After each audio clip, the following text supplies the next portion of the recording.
함께하면 됩니다. 함께하면 됩니다. 함께하면 됩니다. 함께하면 됩니다. 화이팅! 여러분 끝까지 함께 갑시다. 함께하면 됩니다.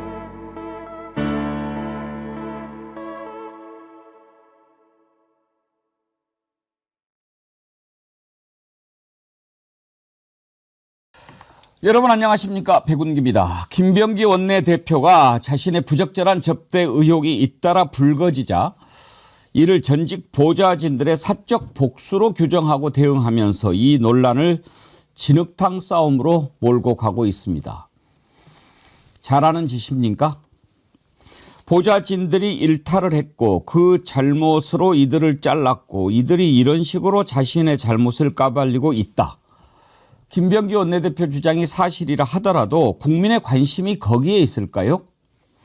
우리가 분노하고 걱정하는 것은 이 더러운 기득권 너희들도 똑같구나. 그렇게 생각하는 국민이 많아질수록 지금 내란 세력 걷어내고 새로운 대한민국 만들어야 하는데 그 더러운 손으로 그게 가능하겠느냐는 국민들이 많아질수록 모든 것이 다 허사로 돌아가 버리지 않을까 하는 걱정 아니겠습니까? 다른 것 다 떠나서 이렇게 정무적 판단마저도 제대로 하지 못하는 여당 원내대표라면 그 자리에 있을 자격이 없습니다. 생방송 배국의 정치 1번지 출발합니다.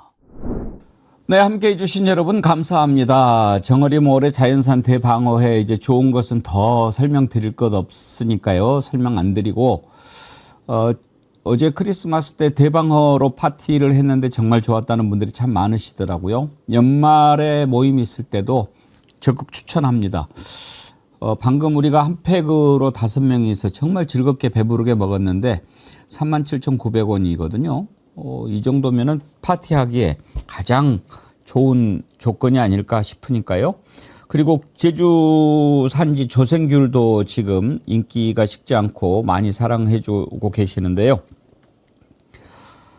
이것도 좋은 맛에 크기도 좋고 5kg에 한 박스 19,900원. 조건이 좋으니까 이럴 때 많이 시켜서 드시기 바랍니다. 전화 주문 소개해드리죠. 1551-3158 전화 주시면 주문 접수 도와드릴 겁니다. 예, 여러분 어제 크리스마스 휴일 잘 보내셨습니까? 오늘이 올해 마지막 금요일입니다. 그래서 아침에 제가 댓글에 인사를 올리면서 저는 이렇게 날짜보다도 항상 요일로 좀 계산을 하는데 올해 마지막 금요일이라 꼭 올해 마지막 방송 같습니다. 그랬더니 또 거미줄 최정아님이 그러면은 다음 주는 휴가 가시나요? 죄송합니다. 헷갈리게 해서 그냥 그런 느낌이다 이거죠. 예, 다음 주도 하고요. 1월 1일도 하고 계속 여러분들 찾아뵐 겁니다. 여러분들이 저의 힘의 온천인데 제가 어딜 가겠습니까? 네. 오늘이 금요일이지만 또 월요일 같은 기분으로 여러분과 함께 하겠습니다. 오늘 함께 하실 패널 소개하지요. 김유정 전 의원님 어서 오세요. 네, 안녕하세요. 반갑습니다. 네, 올해 마지막 금요일 방송인 건 맞습니다. 그렇죠. 네. 근데 그 마지막이라는 얘기 함부로 하면 안 되겠더라고요. 뭐 또 진짜 마지막이냐 막 이러는 분들이 많아가지고.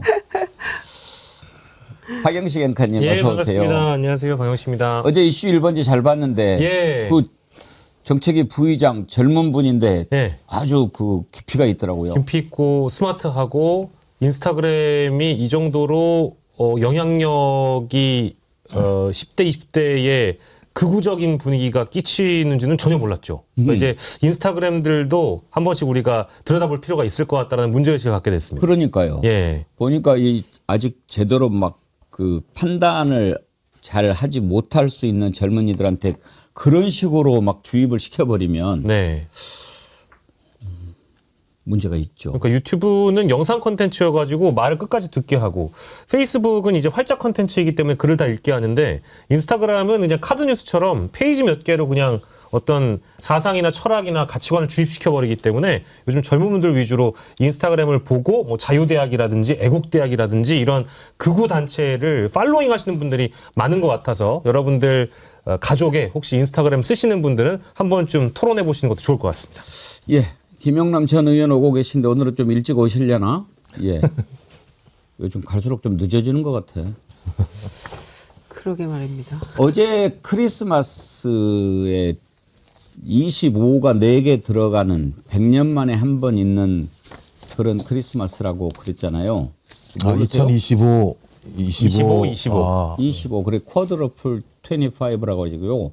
2025년 12월 25일 12시 25분 25초. 그러면 25가 4개가 들어가요. 그래서 100년 만에 한 번 있는 근데 그걸 어떻게 하세요? 기사가 나왔어요. 아, 그렇습니까? 예.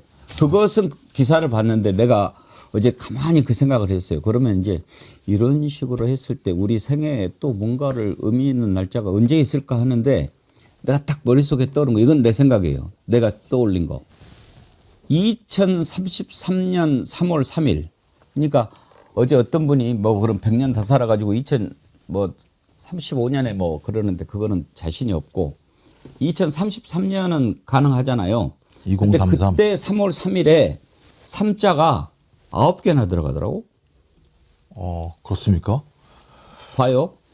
2033년 3월 3일 3시 33분 33초.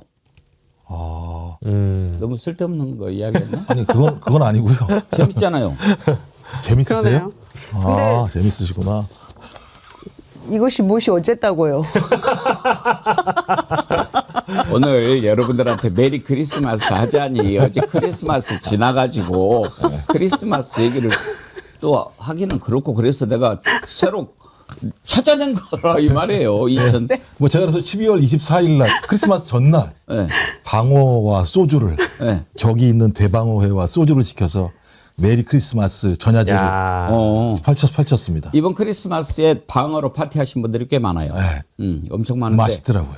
여러분들이 지난주에 너무 맛있게 드셔가지고 오늘도 오늘도 방어입니까? 방어로 준비를 했습니다. 야, 크리스마스 전날도 방어 먹었는데 아주 방어데이네요. 방방방 방이 3번. 제가 이런 얘기하면 반응 안 해주세요? 내가 아까 3, 9, 3자 9개나 이야기했는데 무엇이 어쨌다고요? 그렇게 이야기했는데 뭐 죄송합니다. 에휴, 제가 그렇죠 뭐. 본번 그렇게 안 봤는데 아주 오늘 작사를 내시는구나 그냥. 본번 그렇게 안 봤는데 네, 죄송합니다. 내가 이렇게 가만히 생각했는데 야 이게 3이 나 일부러 세봤다니까요. 9개나 되네 그래서 나는 진짜 유레카 와 막 이랬는데 그런 식으로 그렇죠? 그렇게 안 봤는데. 무엇이 중요한디 뭐 이런 말씀하신 거잖아요. 자 김병기 원내대표 제가 이틀간 참 부적절한 처신에 대해서 비판을 많이 했는데 이게요 이제 우리가 그러면 안 된다라고 하면 그냥 끝날 수 있는 뭐 그렇게 뭐 갈 수도 있는 사안인데 아니 김병기 원내대표가 이걸 더 키워요. 뭐 그걸 또 대응을 한다고 했는데 아니 근데 박영시 앵커님 예. 그 대응하면서 이야기한 게 그거를 듣고 우리들이 야 그러면 정말 저자들 나쁜 놈들이고 김병기 원내대표가 참 억울하네 이렇게 받아들여지면 김병기 대표가 대응을 잘한 거지만 네. 그런 마음이 드십니까? 글쎄요, 그 해명의 방식이라는 게 아주 부적절했다라고 생각이 듭니다. 그러니까 어제 같은 경우에 나왔던 그 여의도 맞돌이라는 단체방이 공개되고 나서 그 논란이 더 가중됐다라는 느낌을 지울 수 없고요. 특히 이제 우리 그 유권자분들이나 민주당을 걱정하시는 분들, 우려하시는 분들이 궁금해하시는 부분은 도대체 어떤 일이 있었던 것인가에 대한 좀 진솔 어린 해명과 설명을 듣고 싶어하는 것 같아요. 근데 어제 그 카톡방은 이 보좌진들이 나에게 이제 사적 보복을 하고 있는 것이다. 어떠한 연유로 우리 관계가 이렇게까지 파국으로 치닫게 됐는지에 대한 내용이 좀 더 방점이 찍혀 있는 것이지. 그럼 그간에 이제 제기됐던 김병기 원내대표와 관련된 여러 의혹들에 대한 뭔가 친절한 설명이 있었느냐? 그건 아니거든요. 그래서 뭔가 문제의 본질이 지금 비틀기가 되어지고 있다라는 측면에서는 김병기 원내대표 쪽에서 생각을 좀 잘못하셨다라는 생각이 드는 것이고요. 두 번째로는 사실은 이게 크리스마스 전에 보도가 됐었던 겁니다만은 의원들에겐 따로 대화방에서 사과를 하셨다라고 하더라고요. 근데 국민들이 받아들이기에는 또 이제 또 취재하는 언론인들이 받아들이기에는 이게 어떤 사과의 의미로 다가오기보다는 사과를 할 대상을 잘못 찾은 거 아니냐. 특히 의원들한테는 송구하다? 이렇게 접근을 했는데 국민들이나 유권자들이나 언론 쪽에서 이제 접근하기로는 이게 일단락 지어질 만큼 해명이 매끄럽지 않았다라고 지금 보는 분위기가 팽배해서 저도 이제 좀 알아보니까 이 논란이 연말까지 계속될 가능성도 있습니다. 왜냐하면 추가적인 의혹건들을 언론사들이 들고 있다는 얘기가 너무 많이 들려서요. 이거는 어제 크리스마스 때 본인 나름대로 대처한다고 대처하신 것 같은데 방향을 잘못 잡은 것 같습니다. 그러니까요. 지금 이제 어제 대응한 게 이거 그 전에 뭐 여의도 맞돌인가 아주 못된 것을 만들어서 하는 것을 알게 돼가지고 이제 너희들하고 다시는 인연 맺지 말자라고 해서 잘랐다고 그렇게 밝혔던데 그러면 김유정 의원님 네. 보좌진이 국회의원들 몇 명이나 돼요? 지금 9명이죠. 그리고 이제 인턴 2명 이렇게 쓸 수 있고요. 그럼 6명을 한꺼번에 잘라버렸다는 거예요? 6명 직권 면직했다라고 본인이 한꺼번에? 얘기를 했죠. 그러니까 그 소위 그 단체 대화방에 들어있던 6명이 대화방에 있었는데 다 직권 면직했다라는 거죠. 그렇게 한꺼번에 그렇게 자르는 경우가 있나요? 좀 드문 경우긴 하죠.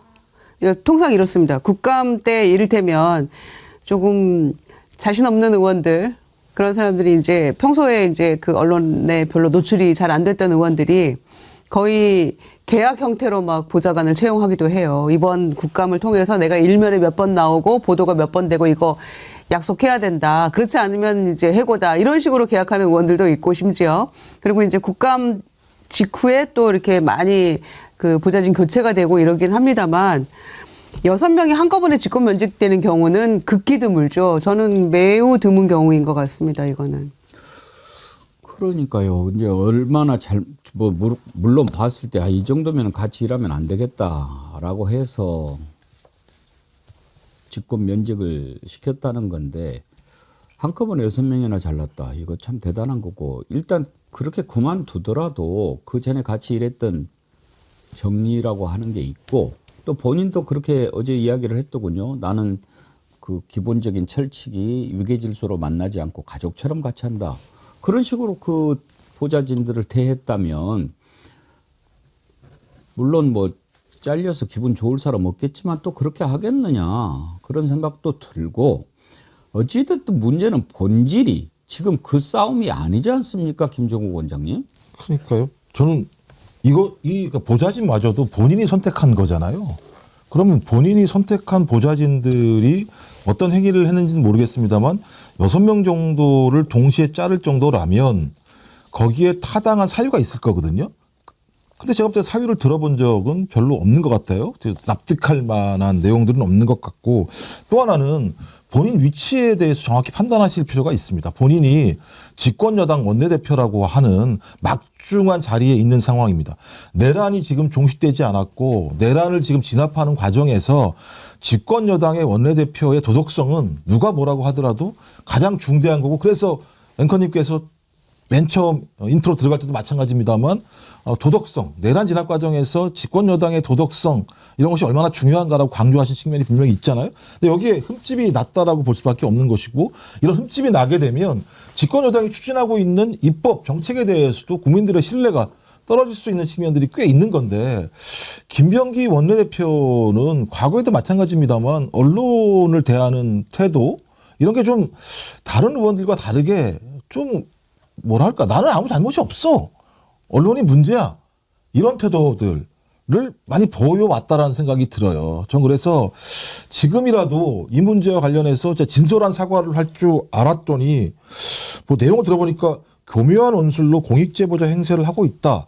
근데 자기 보좌진을 이렇게 예를 들면 공격을 할 수 있는 건가라는 생각이 들어서 뭐 조만간 본인이 기자회견을 통해서 어떤 내용을 다시 밝힐지는 모르겠습니다만 진짜 진솔하고 진중하게 국민들께 설명하는 절차가 필요하고 당 내부에서도 이 문제와 관련해서 진실이 무엇인지 밝힐 필요가 있고 그런 내용에 대해서 국민들이 전 알아야 될 권리가 있다는 생각이 들어서 그런 조치를 당해서 빨리 좀 했으면 좋겠다 이런 생각을 합니다. 여의도 맛돌이라는 단톡방을 만들어서 보좌진들이 공유를 했다고 하지요. 그 여의도 맛돌이 혹시 보신 적 있어요? 예, 뭐 저도 이제 보도에 나온 자료를 멀쩡 봤는데 그 내용이 적합하다고 생각하실 국민분들은 없을 거예요. 그 보좌진들의 잘못은 잘못대로 비판을 받아야 되겠습니다만은 지금 내용의 본질은 사실 그게 아니거든요. 거기에 뭐 주로 어떤 내용들이 들어있어요? 가령 예를 들면 여성 구의원에게 뭔가 좀 성추행성 발언이 뭐 들어간다라든지 그리고 김병기 원내대표와 의원 그 본인 또 그리고 가족에 대한 비하성 발언이라든지 이게 그 부자진들은 업무 공유방이라고 주장을 합니다만은 저는 그냥 영감님 비난 용도의 카톡방이라고 저는 일단 생각을 했고요. 그리고 내란 희화화에 대한 대목도 등장한다고 해서 이제 그런 대목들도 제가 들여다 보니까 부자진들의 행위는 정당화될 수 없고 그 내용 자체가 잘못됐다라는 거에 대해서 대부분 공감을 하실 겁니다. 근데 다만 지금 이제 사실관계를 좀 다퉈봐야 되는 부분은 이 보좌진 측에서 통신정보비밀보호법 위반으로 이제 고소를 지금 한 상황이고요. 그리고 이 내용이 어떻게 유출됐는지에 대한 정황도 각자의 주장이 다릅니다. 가령 김병기 원내대표 쪽에서는 이걸 이제 우연히 발견했다라고 주장을 하고 있는데 전직 보좌진과 이거를 주로 이제 보도하고 있는 뉴스타파라는 언론 쪽에서는 직원 휴대폰을 이 김병기 원내대표 쪽에서 무단으로 촬영해서 이걸 유출시킨 거다라고 해서 그걸 의심을 하고 고소를 한 상황이거든요. 그래서 이게 어떤 유출된 방식도 지금 논쟁거리고 다만 그 안에 내용이 이미 드러났으니 사실관계를 들여다보자면 그 내용이 적합하다고 저는 생각하지는 않습니다. 다만 그것대로 비판을 해야 되고 김병기 의원의 뭐 의혹 제기 보도는 따로 우리가 또 대놓고 별개로 판단을 해야 되겠죠. 일단 제가 보기에는 이거 그냥 넘어가기는 쉽지 않을 것 같습니다. 왜냐하면 지금이 어떤 판국입니까? 정말 엄중한 시기 아닙니까? 그러면은 여당의 원내대표면은 이 싸움을 국회에서 총지휘하는 장수인데 이렇게 상처를 많이 받고 어떻게 소리를 낼 수 있으며 적군을 제압할 수 있을까 하는 사안도 있고요. 일반적으로 이런 정도 논란이 나오면 이렇게 대응하는 것은 참 잘못됐지요. 김영남 의원님 어서 오십시오. 예. 어때요? 맞습니다. 지금 김병기 원내대표의 대응 어떤 시각에서 보십니까? 일단 그 정치권의 불문율이죠. 예. 본인보다 체급이 낮은 사람하고는 싸우지 마라. 뭐 보좌진이라고 무조건 체급이 낮은 건 아닙니다만 사실은 이 사태에 있어서 김병기 의원만 실명이 등장하고 다른 사람들은 누가 누군지 모르잖아요. 보통 시민들은. 그런 의미에서 확전은 바람직스럽지 않은데 한쪽에서 그 제보를 이어간다고 이제 전 보좌 직원들의 단톡방 내용을 또 김병기 의원 측에서 공개를 했잖아요. 그러면 점점 확전이 되고 있는 양상이잖아요. 이거는 바람직스럽지 않은 것 같아요. 빨리 수습을 하는 게 중요한데 방향 설정을 조금 잘못한 것이 아닌가 싶습니다. 그리고 제기되고 있는 의혹과 관련해서 처음에 제기됐던 뭐 대한항공 측으로부터 숙박권을 제공받았다라는 부분에 대한 해명이 썩 적절하지는 않았던 것 같아요. 지금 일단 박수현 수석 대변인이 오늘 브리핑을 했는데 상당히 사안을 좀 중하게 보고 있다. 금명간 본인 입장을 밝힐 것이다. 그러니까 기자가 그러면은 거취 문제를 이야기하는 거냐. 그러니까 그렇게 확약할 수는 없다. 국민께 진심으로 사과드린다거나 그런 것부터 시작하지 않겠냐. 거취 표명까지 갈지는 모르겠다라고 하는데 김유정 의원님 어떻게 하는 게 맞을까요? 글쎄 이제 본인이 판단하시겠습니다만 이 문제를 이렇게 며칠 동안 끌어온 것도 굉장히 당에 해당 행위라고 저는 생각합니다. 그리고 두 번째는 보좌진들은 어느 방이나 마찬가지일 거예요. 업무용으로 다 단톡방이 있을 겁니다. 텔레그램 방이건 뭐 카톡방이건 다 있을 거예요. 그래서 서로 그 업무를 원활하게 하기 위해서 의원 빼고 나머지 그 보좌진들 방이 분명히 다 있어요.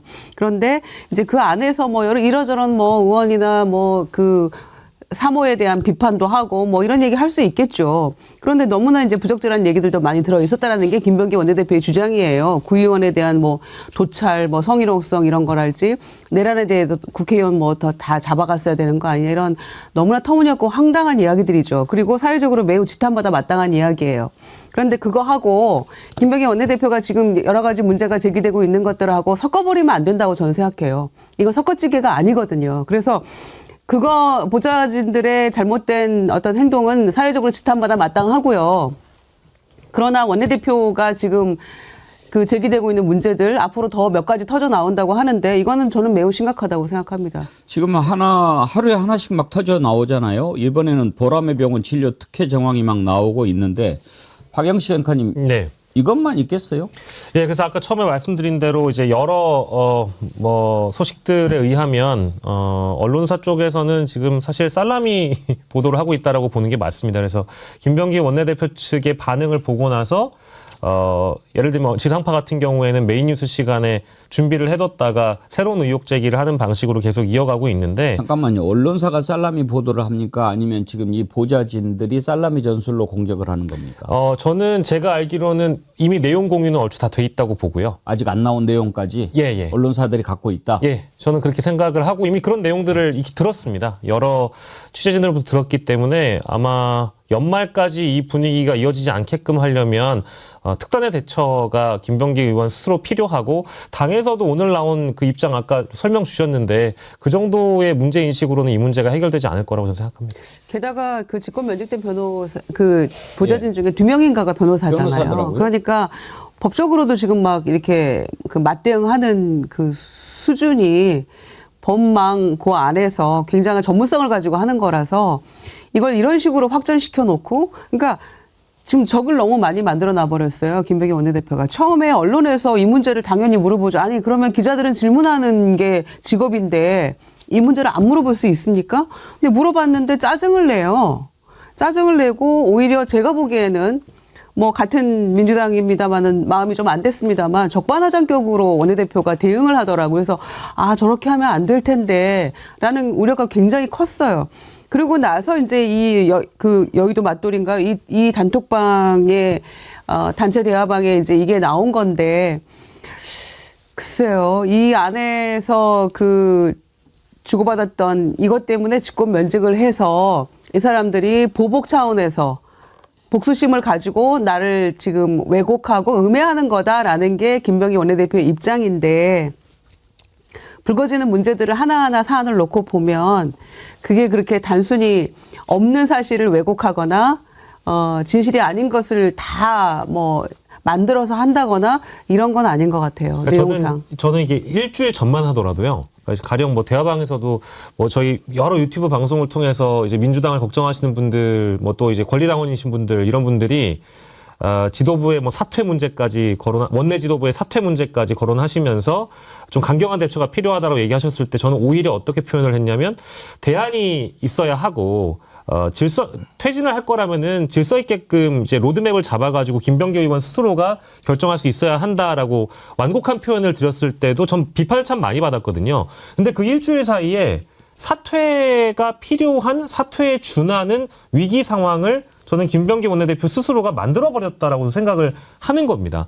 그래서 어제 있었던 뭐 보람의 병원 관련된 보도도 마찬가지고요. 이게 이런 식으로 해서 계속 하루하루 의혹 보도가 나온다고 하면 이게 결국 당에게 부담을 주는 일이고 지금 뭐 통일교 특검을 비롯해서 연말 연초에 원내에서 다룰 사안들이 적지 않거든요. 그러면 의원들이 보기에도 원내대표의 영이 서겠습니까? 믿고 맡길 수 있겠습니까? 이제 이런 당장 당 내에서도 그런 의견들이 분출하고 있는 상황인데 이건 이제 본인 스스로가 이제 어찌 보면 논란을 더 키우고 있다라고 봐야 되겠죠. 그래서 이제 뭐 지금 말씀하셨던 것처럼 앞으로 뭐가 나올지 모른다라는 것도 분명히 있습니다. 그러니까 저희가 알 수 없는 거에 대해서는 평론할 수 없는 건데 이건 과거로도 소급이 돼요. 그러니까 문진석 원내수석 부대표 문제와 관련해서 문진석 원내수석 대표와 김남국 비서관 간의 문제였었는데 청와대에서는 김남국 비서관이 실제 나중에 확인된 바에 의하면 인사청탁을 안 했다는 거 아닙니까 내부에서. 그런데도 본인이 사직을 했어요. 그래서 그 문제를 끊으려고 했던 측면이 있는데 당에서는 이 문제와 관련해서 거의 함구를 해버렸어요. 그러니까 감찰 같은 경우도 벌어지지 않았어요. 근데 그게 원내수석 부대표였습니다. 근데 지금은 원내대표가 이 문제에 중요한 대상이 되고 있어요. 그럼 원내대표, 원내수석 부대표가 이런 문제를 안고 있는 상황에서 어떤 정책이나 입법이나 정치적인 행위를 한다고 얘기했을 때 그건 계속 안아야 될 사법 리스크입니다. 근데 거기다가 앞병아리에 앞으로 뭔가가 더 나온다면 더 불거질 수밖에 없는 것이고, 그럼 제가 볼 때 민주당이 제대로 된 예를 들면 대국민 설명을 하기가 어려운 측면들이 분명히 있어요. 저는 그래서 이 문제와 관련해서는 진짜 과할 정도로 대응할 필요가 있다. 저는 이렇게 생각을 합니다. 그렇죠. 사법 리스크를 넘어서 정치적 리스크죠. 네. 지금 국회 원내대표, 원내수석 부대표라고 한다면은 원내 사령탑의 가장 선봉 아닙니까? 그런데 이런 문제가 터졌고, 그리고 저는 일단 조금 이제 다른 부분일 수도 있는데 이걸 이런 식으로도 좀 봐야 될 것 같아요. 자기가 이런 문제가 터졌을 때 뭐 적절하지 못했다, 빨리 반성하고 사과하고 뭐 이렇게 해야 되는데 막 짜증내고 뭐 상처에 소금 뿌리는 거냐 뭐 이렇게 지금 대응한 것도 잘못이지만 6명이나 한꺼번에 잘랐잖아요. 그러면 뭔가가 킥백이 있을 거라고 예상은 되는 거죠. 그리고 그만두게 한 사람 가운데 2명은 변호사잖아요. 그리고 이 자들이 뭔가가 공격이 딱 들어왔을 때 국정원 출신이고 여당 원내대표고 중진 의원이고 그러면 감을 가지고 어떤 식으로 이렇게 지금 공격이 들어오는가 분석을 하고 그 대응을 해야 될 건데, 아니 상식적으로 그래 생각해 봅시다. 야, 우리를 한꺼번에 잘라? 좋아. 너 그런 식으로 한번 하면 우리도 한번 해보자. 그렇게 의기투합하지 않았겠어요? 그러면 변호사까지 있으면 야, 이거 우리가 공격했을 때 법적으로는 어떤 문제가 생길 수 있는지 그 부분도 논의하고, 이걸 어떤 식으로 하지? 언론도 흘리고 직접 공격도 하고 이렇게 해서 이런 반응이 나오면 우리 이렇게 대응하자. 이렇게 됐을 것 같은데 김영남 의원님 상식적으로 그렇게 대응하지 않겠어요? 보통 그렇게 전개가 되죠. 그러니까 그 정도는 예상을 했어야죠. 근데 지금 나오는 것 보면 그런 대응을 그때는 못한 거잖아요. 그러니까 양쪽 다 강공 모드잖아요. 근데 그러다 보니까 일이 점점 커져요. 그러니까 양쪽 다 상대방을 향해서 이제 그 공격 모드로 나가다 보니까 파열음이 점점 커진단 말이죠. 근데 그 경우에 모르겠습니다. 이제 보좌진 출신들이 뭐 2명은 변호사 자격이 있다니까 변호사 하는 거고 나머지 사람들은 어떻게 할지 모르겠습니다만 어쨌든 이름 알려져 있는 사람이 제일 피해를 크게 일단은 볼 수밖에 없어요. 근데 그런 의미에서 조금 확전은 자제하는 게 한쪽이라도 일을 더 크게 만들지 않는다는 차원에서 현명했던 것 같은데, 지금 그 보면 민주당 지지층 내에서도 여론이 안 좋거든요. 그래서 김병기 원내대표가 지금 앞으로의 정치 일정을 고려한다면 지금 이걸 불을 빨리 끄는 게 최선이라고 저는 생각해요. 일단은. 현 정부 초반 내각 구성할 때 김선우 여가부 장관 그만둔 것도 결국은 보좌진들 문제 아니었습니까? 그러니까 강선우 의원하고 이게 패턴이 비슷합니다, 지금. 굉장히 비슷하고요. 보좌진들과의 이런 갑질 문제, 이런 논란이었는데, 아니, 그거를 반면교사 삼지 못하고 있다는 게 더군다나 의원들의 반장격 아닙니까? 원내대표면. 그런데 이 문제를 이렇게 안이하게 대처한다는 게 전 이해가 안 되고요. 더군다나 불거진 문제들이 전부 다 이해충돌 가능성들이 매우 높고 실제로 그래 보입니다. 지금 속보가 들어왔는데 정청래 대표가 이렇게 밝혔네요. 김병기 원내대표께서 저한테 전화를 하셨고 국민과 당원들에게 송구하다는 취지로 말씀하셨다. 이 사태를 매우 심각하게 지켜보고 있다. 다만 며칠 후에 원내대표께서 정리된 입장을 발표한다고 하니 저는 그때까지 지켜보겠다. 민주당 원내대표라는 자리는 실로 막중한 자리다. 당원과 국회의원들이 뽑은 선출직이다. 이건 본인이 결단하지 않고는 해결할 수 없는 문제죠. 대표가 원내대표한테 물러나라고 할 수도 없는 거고, 더구나 뭐 청와대에서 이렇게 저렇게 이야기할 수도 없는 거 아닙니까? 그렇죠. 그렇게 되면 더 커지게 되는 수밖에 없는 거고, 이제 본인이 이 문제에 대해서 결자해지를 할 필요가 있다는 생각이 들긴 하는데, 여론층들을 많이 봐야 되는데요. 이번에 그 통일교 문제와 관련해서 정치자금 문제로 특검을 한다고 했을 때 갤럽 조사에 의하면 민주당 지지층이 국민의힘 지지층보다 7% 정도 더 높이 특검 수용을 얘기했었고 진보층 같은 경우도 6% 높게 나와 있는 상황이에요. 그래서 저는 민주당 지지층이든 아니 진보 지지층이든 내란 상황에서 소위 내란을 진압하는 세력들의 도덕성들을 매우 중요하게 보고 있는 상황일 수밖에 없다. 왜냐하면 그 힘만이 내란을 진압할 수 있게 하는 여론들을 끌어낼 수 있는 가장 강력한 힘이라고 저는 판단한다는 생각이 들기 때문에 어떤 결정을 내릴지 모르겠습니다만 국민들이 아니면 지지층들이 수용하고 납득 가능할 만한 대안들을 제시하지 않는다면 저는 사태는 더 어려운 미궁 속으로 빠져들 가능성이 높다는 생각이 들어서 저는 어떤 대안이 나올지 모르겠습니다. 예를 들면 그냥 내가 원내대표직을 그만둬라고 하는 것이 모든 유일한 방법이라고 생각하지는 않지만 본인이 지금 해온 과정을 보게 되면 스스로 좀 빠져나오기 어렵게 만든 측면들도 본인에게 있다는 생각이 들어서 뭐 며칠 후에 어떤 얘기를 할지 모르겠습니다만 저는 진짜 과할 정도로 본인 문제에 대해서 아주 객관적으로 국민에게 소상하게 밝히고 얘기할 필요가 있다고 생각을 합니다. 그러니까 며칠 후라고 하는 거는 정치권에서 보통 한 2, 3일 내를 얘기를 하는 거니까 그렇다고 한다면은 이 2025년이 가기 전에 이 문제를 매듭 짓겠다라는 그 공감대는 그 어떤 형태든 어떤 방식이든지 간에 여당 내에 있을 거라고 보고요. 그래서 저도 이 상황을 지켜보는 한 사람의 국민으로서 연말 전에 어떤 형태로든 마무리가 됐으면 좋겠습니다. 그게 이제 첫 번째 마음이고 두 번째는 저는 이제 민주당 의원분들과 지도부 분들께 꼭 드리고 싶은 말씀은 민주당을 우려하는 분들이 가장 걱정하는 대목은 이건 어디까지나 이제 이 당내 사안이고 입법부에서 그러니까 즉 여당의 원내대표에 의한 논란이기 때문에 여당에게 부담을 주는 건 맞습니다. 근데 이제 여론조사상을 돌려보면 유권자들이나 중도 무당층에서 혹여 이런 생각들 때문에 민주당한테 정권 맡겨놨더니 이거 안 되겠네 싶어서 대통령의 국정 지지도가 빠지는 측면을 감내해야 되거든요. 이게 그러니까 바람직한 것인가. 그러니까 6개월이라는 시간 동안 이재명 대통령이 잘해서 지지도가 올라간 거는 참 경우가 많은데 이재명 대통령이 잘못하신 건 없는데 다른 외부 변수로 의해서 빠졌던 경우는 어떤 것 때문일까? 여당에서 뭔가 대통령실과 엇박자가 나거나 여당 내부의 문제가 불거져서 오히려 대통령에게 좀 폐를 끼쳤던 부분은 없었는가? 이런 대목에 대한 불만들이 굉장히 많으신 것 같고요. 마지막으로 이 정권을 어떻게 찾았는가?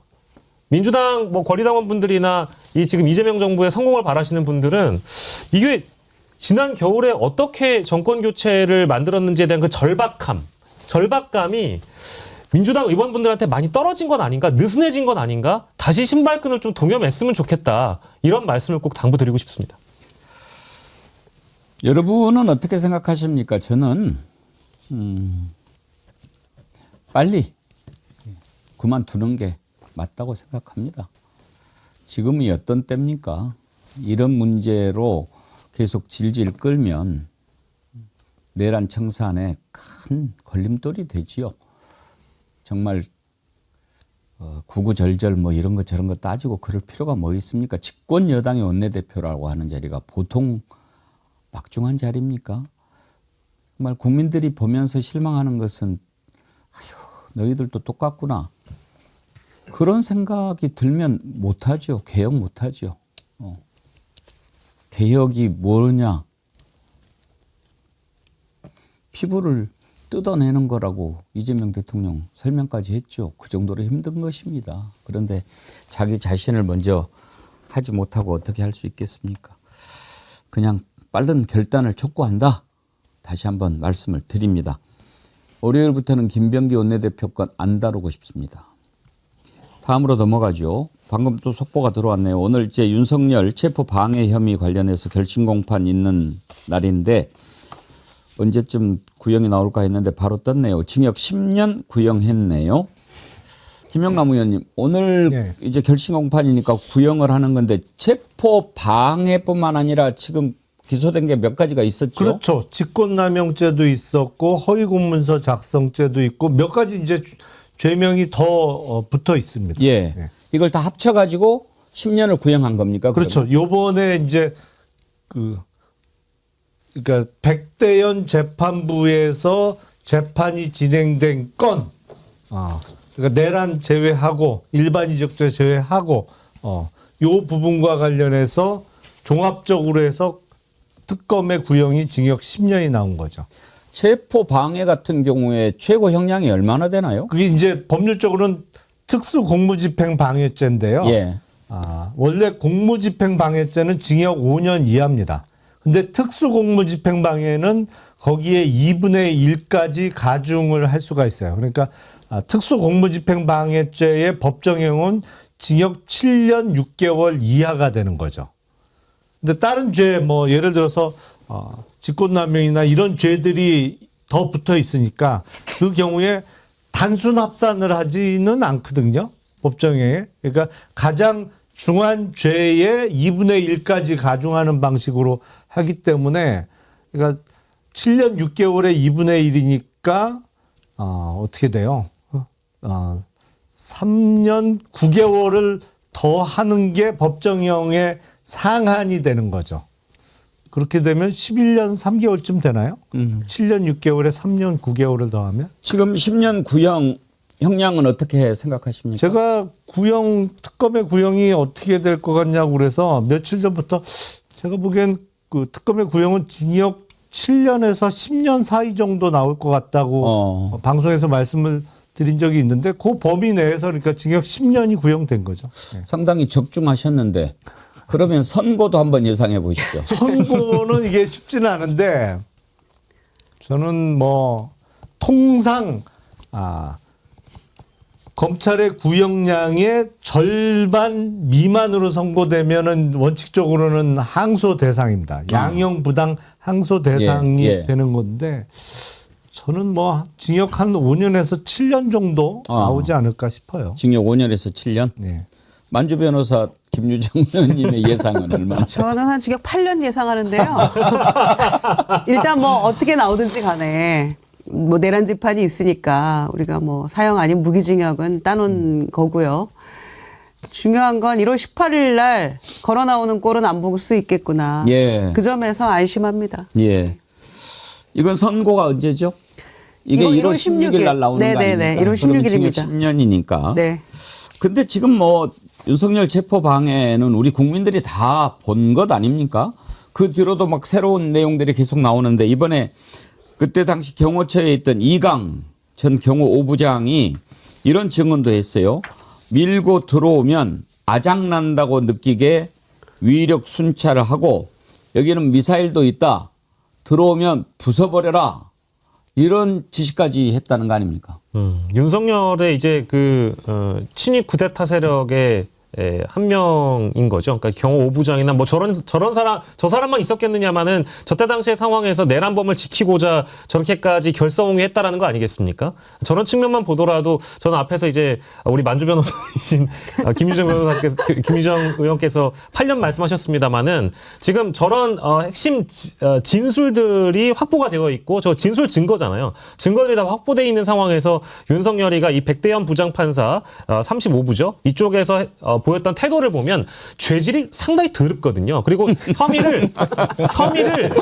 죄질이 더러운 이유는 이런 핵심 증거들이 유죄라는 것을 가리키고 있는데도 단 한 번도 윤석열은 반성하는 모습을 보여준 적조차 없습니다. 오히려 선고의 기일을 늦추려고 했고 재판을 방해하고 지연시키고 했던 것이 윤석열의 전략이기 때문에 저는 저런 증거까지 나왔는데도 10년 구형을 했는데 백대현 판사가 저는 오히려 더 가중 처벌을 해주길 바랍니다.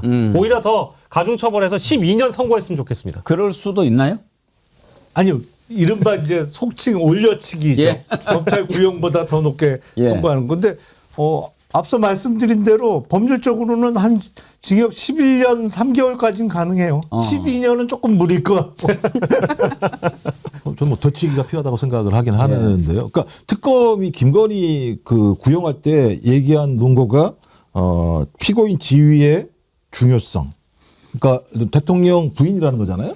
근데 지금 이 사람 대통령이잖아요. 사건의 상징성. 이 사건의 핵심적인 내용이 내란 사건이잖아요. 저는 근데 검찰이 말씀하신 10년을 구형했다고 하더라도 재판부에서 좀 이런 부분들, 그러니까 피고인의 지위의 중요함, 사건의 상징성이라고 하는 특검의 어떤 요구 사항들을 좀 반영을 해서 되치기를 하면 국민들이 매우 좋아할 것 같긴 한데 지금까지 그 법원이 보여왔던 모습을 보면 되치기를 별로 많이 안 하는 것 같은 느낌이 너무 많아. 올려치기. 네, 올려치기. 그러니까 이제 그러니까 검찰보다 더 높이 올려치기, 되치기를 좀 해줬으면 좋겠습니다. 그렇게 안 하는 측면이 분명히 있는 것 같고요. 근데 이 재판이 중요한 건 뭐 지금 일반 이적죄로 구속이 연장될지 안 될지 알 수는 없습니다만 1월 16일 날 선고가 이루어지기 때문에 18일 날 끝나는 건데 이때 만약에 어떤 형태로든지 유죄가 돼서 확정이 된다고 한다면 아 내란 우두머리는 밖에 안 나오겠구나라고 하는 부분들을 명정하게 보여줄 수 있는 사건이고 이 사건은 그야말로 그 이후에 체포영장을 방해한 거잖아요. 근데 본 사건은 더 큰 게 2월 달에 있는 거기 때문에 좀 국민들한테 이때부터 아 법이 살아있구나.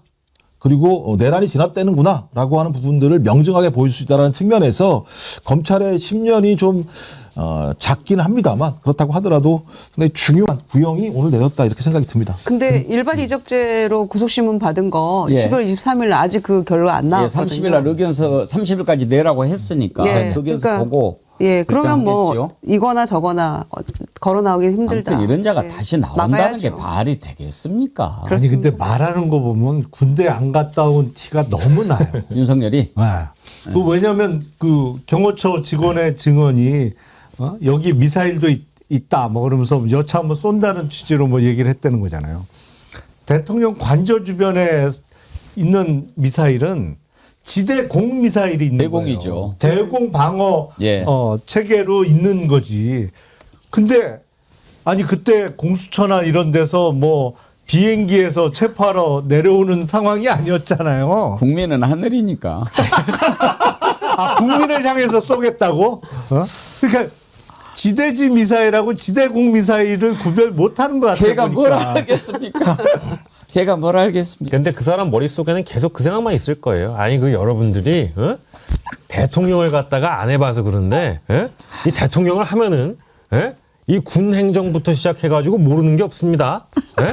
이 주임 원사가 통닭 사주고 싶어 하는데 이 민주당 놈들이 말이에요. 횡포를 저질러서 내가 그래서 개엄한 겁니다.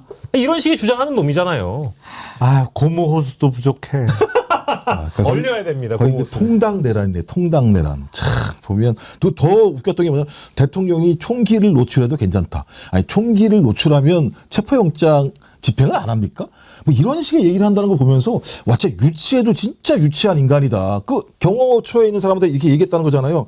야 좀 총기를 좀 노출해봐라. 총기 노출하면 쟤들이 그 총기 보고 도망가지 않을까? 이런 생각을 했다는 거잖아요. 어떻게 이런 자가 국정을 운영했다고 그러니까 좀 아찔아찔해요. 진짜 3년. 아니 그렇게 하라고 했다라는 일련의 진술을 떠나서도 우리가 실제로 봤잖아요. 그 총기를 노출하게 들고 왔다 갔다 하는 모습을 봤잖아요. 일부러 그렇게 하라고 시켰다는 거잖아요. 국민들이 다 두 눈으로 똑똑히 봤고 체포된 직후에는 김건희가 경호처 가서 청원 뒀다 뭐하냐라는 말까지 했다는 얘기가 다 나와 있기 때문에 이러나 저러나 빠져나갈 구멍은 없어요. 그냥 혼자 아직도 헛된 망상에 빠져서 쓸데없는 얘기를 진술을 하는데 백대현 그 부장판사가 일거에 그냥 그건 됐고 이렇게 하더라고요. 근데 그때 당시에 그런 짓을 한 것 정말 부족한 윤석열을 증명하는데 부족함이 없지만 요즘에 이제 나와서 해명하고 논리를 내세워서 방어하는 거 이런 거 보면서도 제가 한심하다는 생각을 한다니까요. 저것밖에 국리가 안 나오나. 그래서 제가 내린 결론은 그래 저기에서 뭐가 나오겠나. 그러니까 뭘 좀 평소에 책을 읽든지 자기 자신을 성찰하든지 돌아보든지 이런 훈련을 했으면 거기에 맞는 논리가 나올 텐데 요즘 나오는 게 통닭이라든지 겨우 이런 거 아닙니까? 그러니까 그 머릿속에 술밖에 안 들어있으니까 나올 게 없는 거죠. 왜 저를 보고 말씀하십니까? 술 얘기할 때. 아니 왜요? 먹는 것도 들어있어요. 술 외에. 근데 최근에 보니까 저는 아주 진짜 그 사이다 같은 판사가 그 제가 모르겠는데 김용현이 증인으로 나갔을 때 그 증언하실 겁니까? 그랬더니 저는 증언을 거부하기 선서막 그랬더니 그래요? 그럼 나가세요. 이렇게 하면 딱 내보내는 걸 보면서 네. 와 진짜 쾌감이 진짜 와 확 올라와가지고요. 도파민 막 근데 주기현은 그렇게 안 한단 말이에요. 주기현만 저렇게 했었으면 주기현 완전히 잡아 영웅 됐을 텐데. 소요사님께서요. 내란으로 사형 나올 건데 10년 의미 있습니까?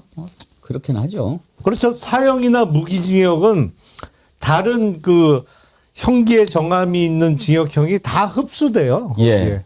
그래서 사형이나 무기징역이 하나라도 있으면 다른 거는 뭐 징역 10년이 나오든 뭐 15년이 나오든 뭐 별 그렇게 큰 의미는 없습니다. 그나저나 이제 윤석열 얼굴도 보기 싫고 이것 좀 징글징글하고 빨리 좀 정리를 하고 대한민국이 앞으로 나가면 좋겠는데 이제 직위원 1심은 2월쯤이나 나오려나요? 아니, 2월에는 법원 인사이동이 있기 때문에 그때까지 무조건 해야죠. 안 그러면 놓고 간다는 얘기밖에 안 되는 건데. 놓고 갈 수도 있잖아요. 그러니까 그것도 약간 걱정이 돼요. 네. 아니, 2월 초에는 선고가 이루어져야죠. 그러니까. 뭐라도 할 인간이어서 직위원은 아니 그게 본인이 참 걱정되는 국간 인사 거죠. 전에 마무리하겠다라고 호언장담은 했습니다만 돼야지 되는 거죠. 직위원님 말을 믿습니까? 아니 근데 보니까 1월 16일 날 윤석열 선고하지 않습니까? 그다음에 1월 21일 날 한덕수 선고하거든요. 그리고 28일 날 김건희, 그다음에 권성동, 윤영호의 선고가 나와요. 근데 2월 달에 직위원이 이걸 안 한다? 아니 세 가지가 대부분 다 유죄가 나올 거 아니겠어요? 판판이? 근데 이걸 안 한다? 제가 볼 때 그러면 법원 못 견딜걸요? 그 상황에서도 2월 달에 아무것도 안 하면 제가 볼 땐 진짜 국민들한테 완벽하게 제가 볼 때는 민심과 여론으로 압도당할 수밖에 없기 때문에 상황은 좀 제가 볼 땐 우리가 바라는 바대로 좀 가고 있다라고 판단하셔도 저는 뭐 무방할 거라 생각이 들어요. 직위원의 본심은 크리스마스 이브날 24일 재판에서 이미 언론에 보도가 됐습니다만은 이 더불어민주당이 주도해서 만든 이 법안에는 휴정기에도 증인신문을 위해서 기일을 잡아야 되는데 중개법정을 못 찾겠다라고 툴툴거리면서 이게 사실상 지금 국회 탓을 한 거거든요.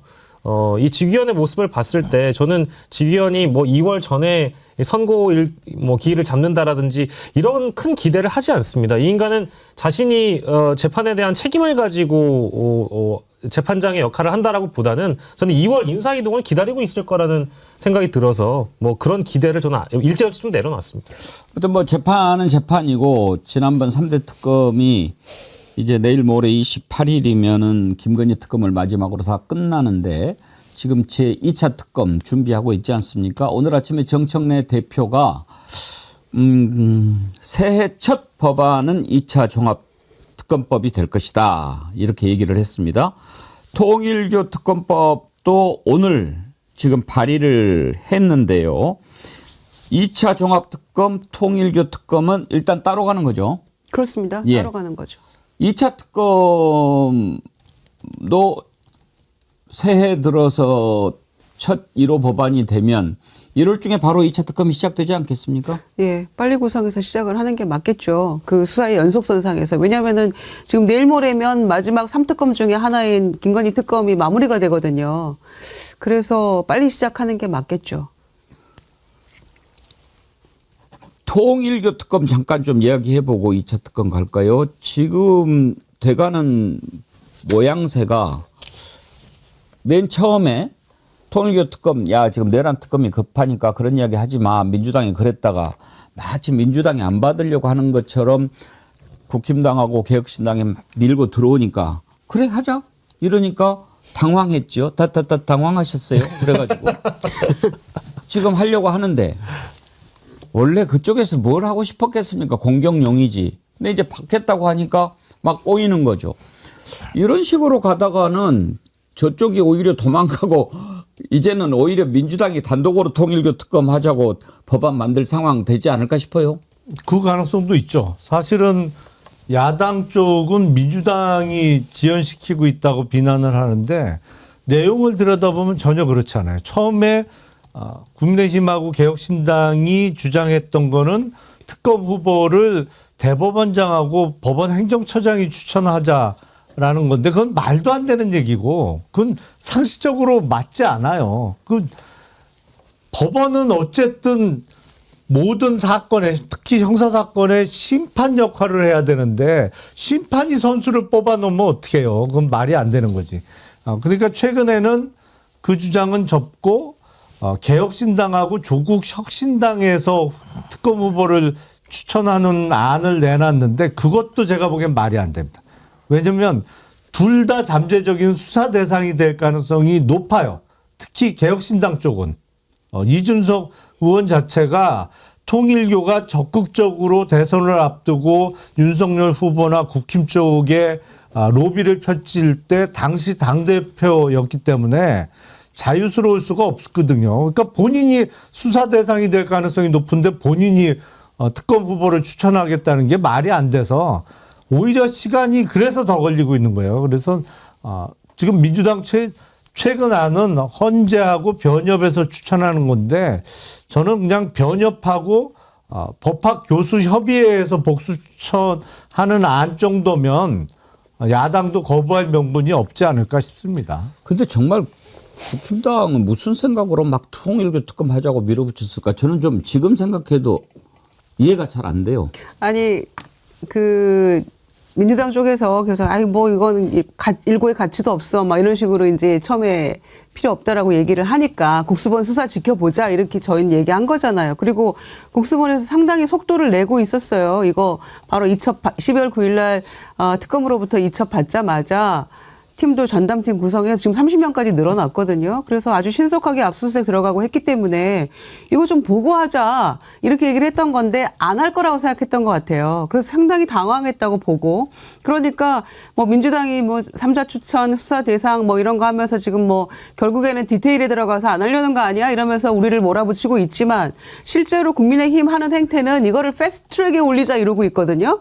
패스트트랙 올리면 1년 걸려요. 하자는 거예요 말자는 거예요. 그러니까 본인들이 지금 아무 말이나 막 던지고 있고 무슨 뭐 단식 포함 특단의 조치를 하겠다라고 하고 있는데 제가 보기엔 당황했어요. 이 사람들 진짜로. 저는 이렇게 생각을 합니다. 국민의힘과 개혁신당은 통일교 특검을 할 마음이 단일도 없다. 근데 다만 지금까지 보여지는 여러 장면들을 종합해 보건대 최근에는 뭐 어제자 보도에 의하면 이준석 대표와 장동혁 대표가 공동 단식을 한다 뭐 이런 보도까지 나온 상황 아니겠습니까? 종국에는 이 특검 후보 추천 문제는 뭐 통일교 수사 같은 경우에는 특히 공소시효 문제도 걸려 있어서 저는 민주당 주도의 특검이 결국 또 발족될 수밖에 없다라는 생각은 들어요. 근데 그걸 노리는 겁니다. 민주당 주도의 특검, 통일교 특검이 발족되면 자 이제 국민의힘과 개혁신당은 지방선거를 연대할 명분이 생기는 거죠. 그래서 특검으로 이재명 정부가 정당을 해체하려고 한다. 그래서 민주당 독재, 이재명 독재를 이런 식으로 풀어가려고 한다라고 함께 공동 대응하면서 지방선거 연대를 하기 위한 하나의 수단으로 지금 이것을 활용하고 있는 것뿐입니다. 날카로운 분석인데요. 제가 볼 때 저러면 진짜 머리가 나쁜 것 같은데요. 특검 박영식 앵커? 아니. 그런 사고를 하는 사람들이 특검 수사 결과 3개월이면 끝나요. 지방선거 이전에 다 나올 수밖에 없는 상황이에요. 수사 결과가 나왔어요. 근데 그 수사 결과에 대해서 개혁신당과 국민의힘이 미래를 예언할 수 있는 게 아니라고 한다면 그 결과가 나왔는데 국민의힘 문제가 더 많이 불거졌어요. 그럼 제가 볼 때 그걸 가지고 국민의힘과 개혁신당이 연대를 하면 제가 볼 때 범죄자 집단들의 부패 연대밖에 되지 않은 상황이기 때문에 만약 그런 생각을 한다면 제가 지금 이런 어떤 컨설턴트의 입장에서 얘기를 하겠습니다만 받기로 했으면 빨리 받아라. 수사 받으면 된다.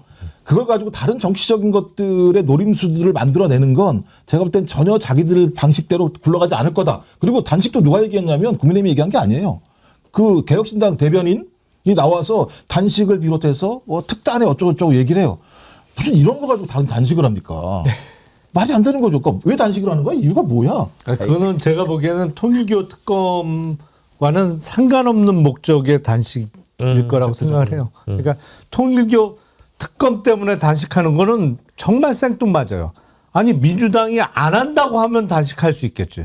하자는데 왜 단식을 해요? 근데 그래서 저는 이준석 의원이 그 명태균 사건 공천 개입 관련해서 특검으로부터 본인이 기소당할 위험성을 감지하고 있는 거 아닌가라는 생각이 들어요. 며칠 전에 피의자로 조사를 받고 나왔잖아요. 조사를 받으면서 받는 느낌은 이거 내가 기소 당하겠구나 조만간. 그거를 감지를 하고 지금 집권 세력에 맞서는 야당 인사 내지는 투쟁하는 야당 국회의원 이미지를 구축하기 위해서 단식까지 고려를 하고 있는 거 아닌가. 그래서 통일교 특검하고는 전혀 다른 목적의 엉뚱한 단식을 이야기하는 것 같아요. 예. 홍준표 전 시장이 이렇게 이야기를 했네요. 통일교 신천지 특검하면 이재명 정부가 공경에 처하는 게 아니라 국힘이 공경에 처하게 될 것이다. 국힘이 이미 정치적 생명이 끝난 전재수 민주당 의원 하나 잡으려는 단견으로 역공을 당하는 자승자박이 될 거다. 요즘은 또 다시 좀 정상으로 돌아오는 시간? 간헐적 정상 기간. 예. 예. 근데 일단 본질은 대선과 전당대회 조직적 개입을 어떤 식으로 했느냐가 사실 이 통일교 특검의 주 목적이죠. 그리고 이제 주변부로 뭔가 의원들의 개별적인 금품 수수나 이런 게 드러날지는 모르겠습니다만은 본래의 목적은 그거라는 거를 저희가 잊으면 안 될 것 같아요. 예.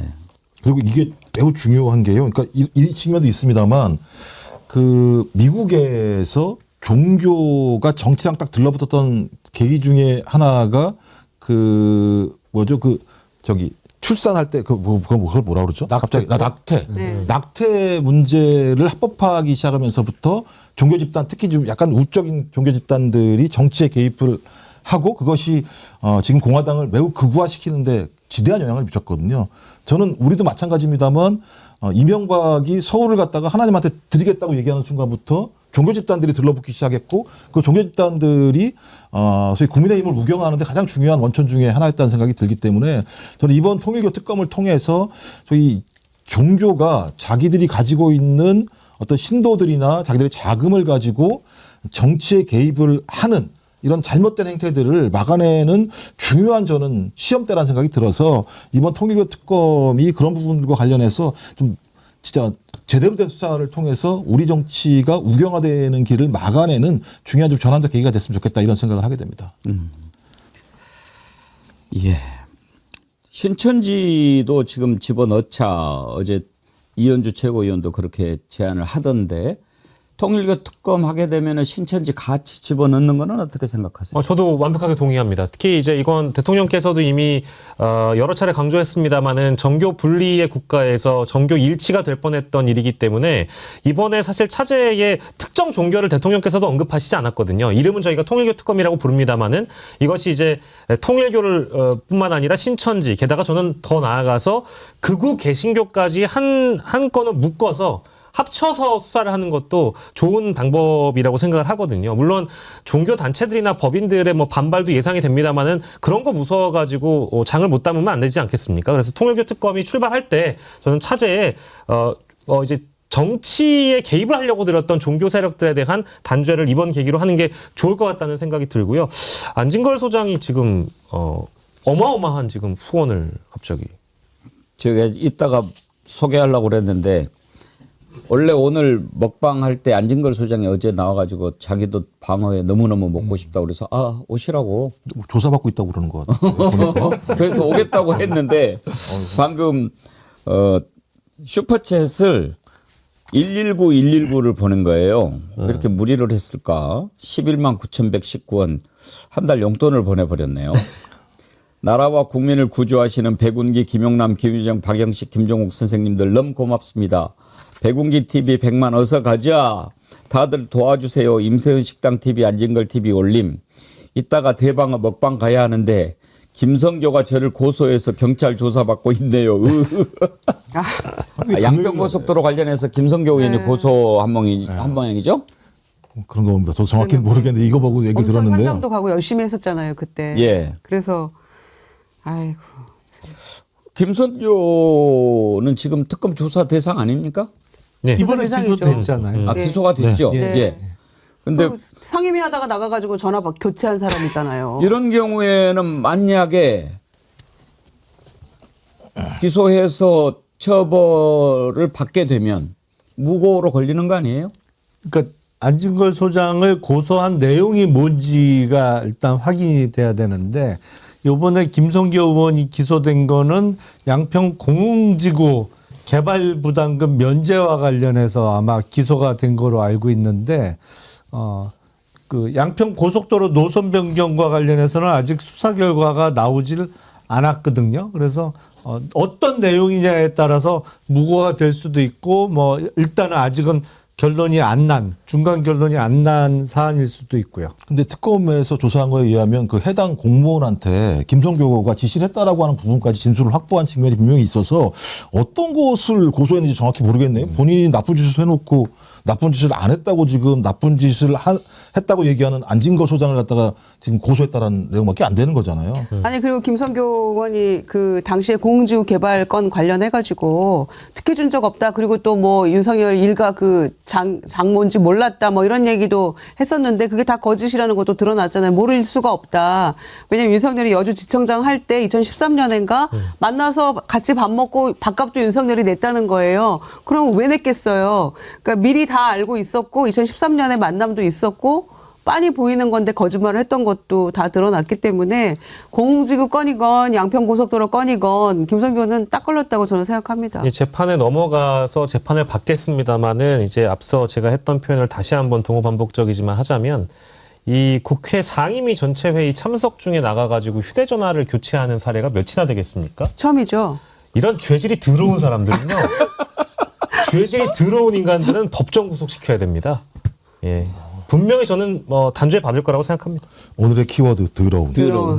근데 왜 같은 더러운도 김정욱 원장님이 하는 것보다 박영식 앵커가 하면 더 더럽게 들리죠? 이 죄질이 더러운 인간들은 아니 뭐 초반부터 저를 계속 지금 착사를 내시려고. 먹방 시간이 가까워오고 있습니다. 먹방을 지금 할까요? 아니면 하나 더 다루고 할까요? 하나 더 다루고 하시죠. 할 일 하고 할 먹어야죠. 일 하고, 예. 그래야 뭘 먹어도 맛있죠. 네. 찜찜해요. 할 일하고 먹고 그렇게 끝내는 먹으면. 걸로 예, 그게 그러면 나을 것 마지막으로 같습니다. 쿠팡 한번 다뤄봅시다. 네. 제가 웬만하면 이것도 더러운 사건입니다. 보니까. 아, 진짜. 여기도 이 기업도 죄질이 아주 더럽습니다. 예? 아유 그냥 아니 정말 저는 그 요즘에 뉴스를 보면서 사람의 미소가 더러운 사람이 둘 있어요. 김범석은 이렇게 웃는 얼굴로 뭘 많이 합디다. 그 자료 화면이 그렇겠죠. 그 웃는 모습이 너무 더러워. 그냥 가증스럽고. 그 다음에 또 한 사람은 김기현인데 김기현도 막 이렇게 웃는 사진이 많이 나와요. 나 그것도 볼 때마다 그냥 토 나올 정도로 더러워. 예. 네. 그렇죠? 예, 약간 그 예전에 그 스머프 만화를 보면 네. 가가멜이라고 네, 있어요. 근데 그 가가멜 관상하고 이제 김기현 의원 관상하고 좀 비슷하게 생겼거든요. 뭐 사람 생긴 거 가지고 저도 뭐라고 하고 싶지 않은데 아 그렇네 진짜로. 가가멜이 좀 이렇게 비겁하게 웃거든요. 근데 그것까지 좀 연결 지으면 김기현 의원도 조사 받으러 나와가지고 그럴 것 같지 않습니까? 제가 안 그랬는데 제 와이프가 그 가방 줄여가지고 그 전달만 했는데 저는 만난 적이 없고요. 야 박영식의 한계는 어디까지? 웃음소리도 왠지 들어올 것 같습니다. 아 죽겠다. 크리스탈님, 안진걸 소장님 힘내세요. 하팅 슈퍼챗 보내주셨는데, 예. 그 가가멜 얘기는 진작 나왔는데 처음 들었어요? 또 저한테 그러시네. 예.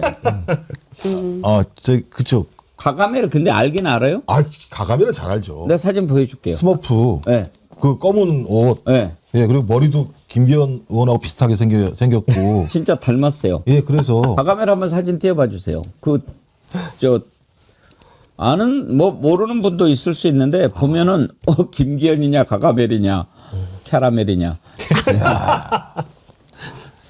근데 저 소리가 어떻게 나오는 남자들끼리 그 사회적 예의 차원에서 가방을 주고 받은 거고요. 저는 그런 적이 없고요.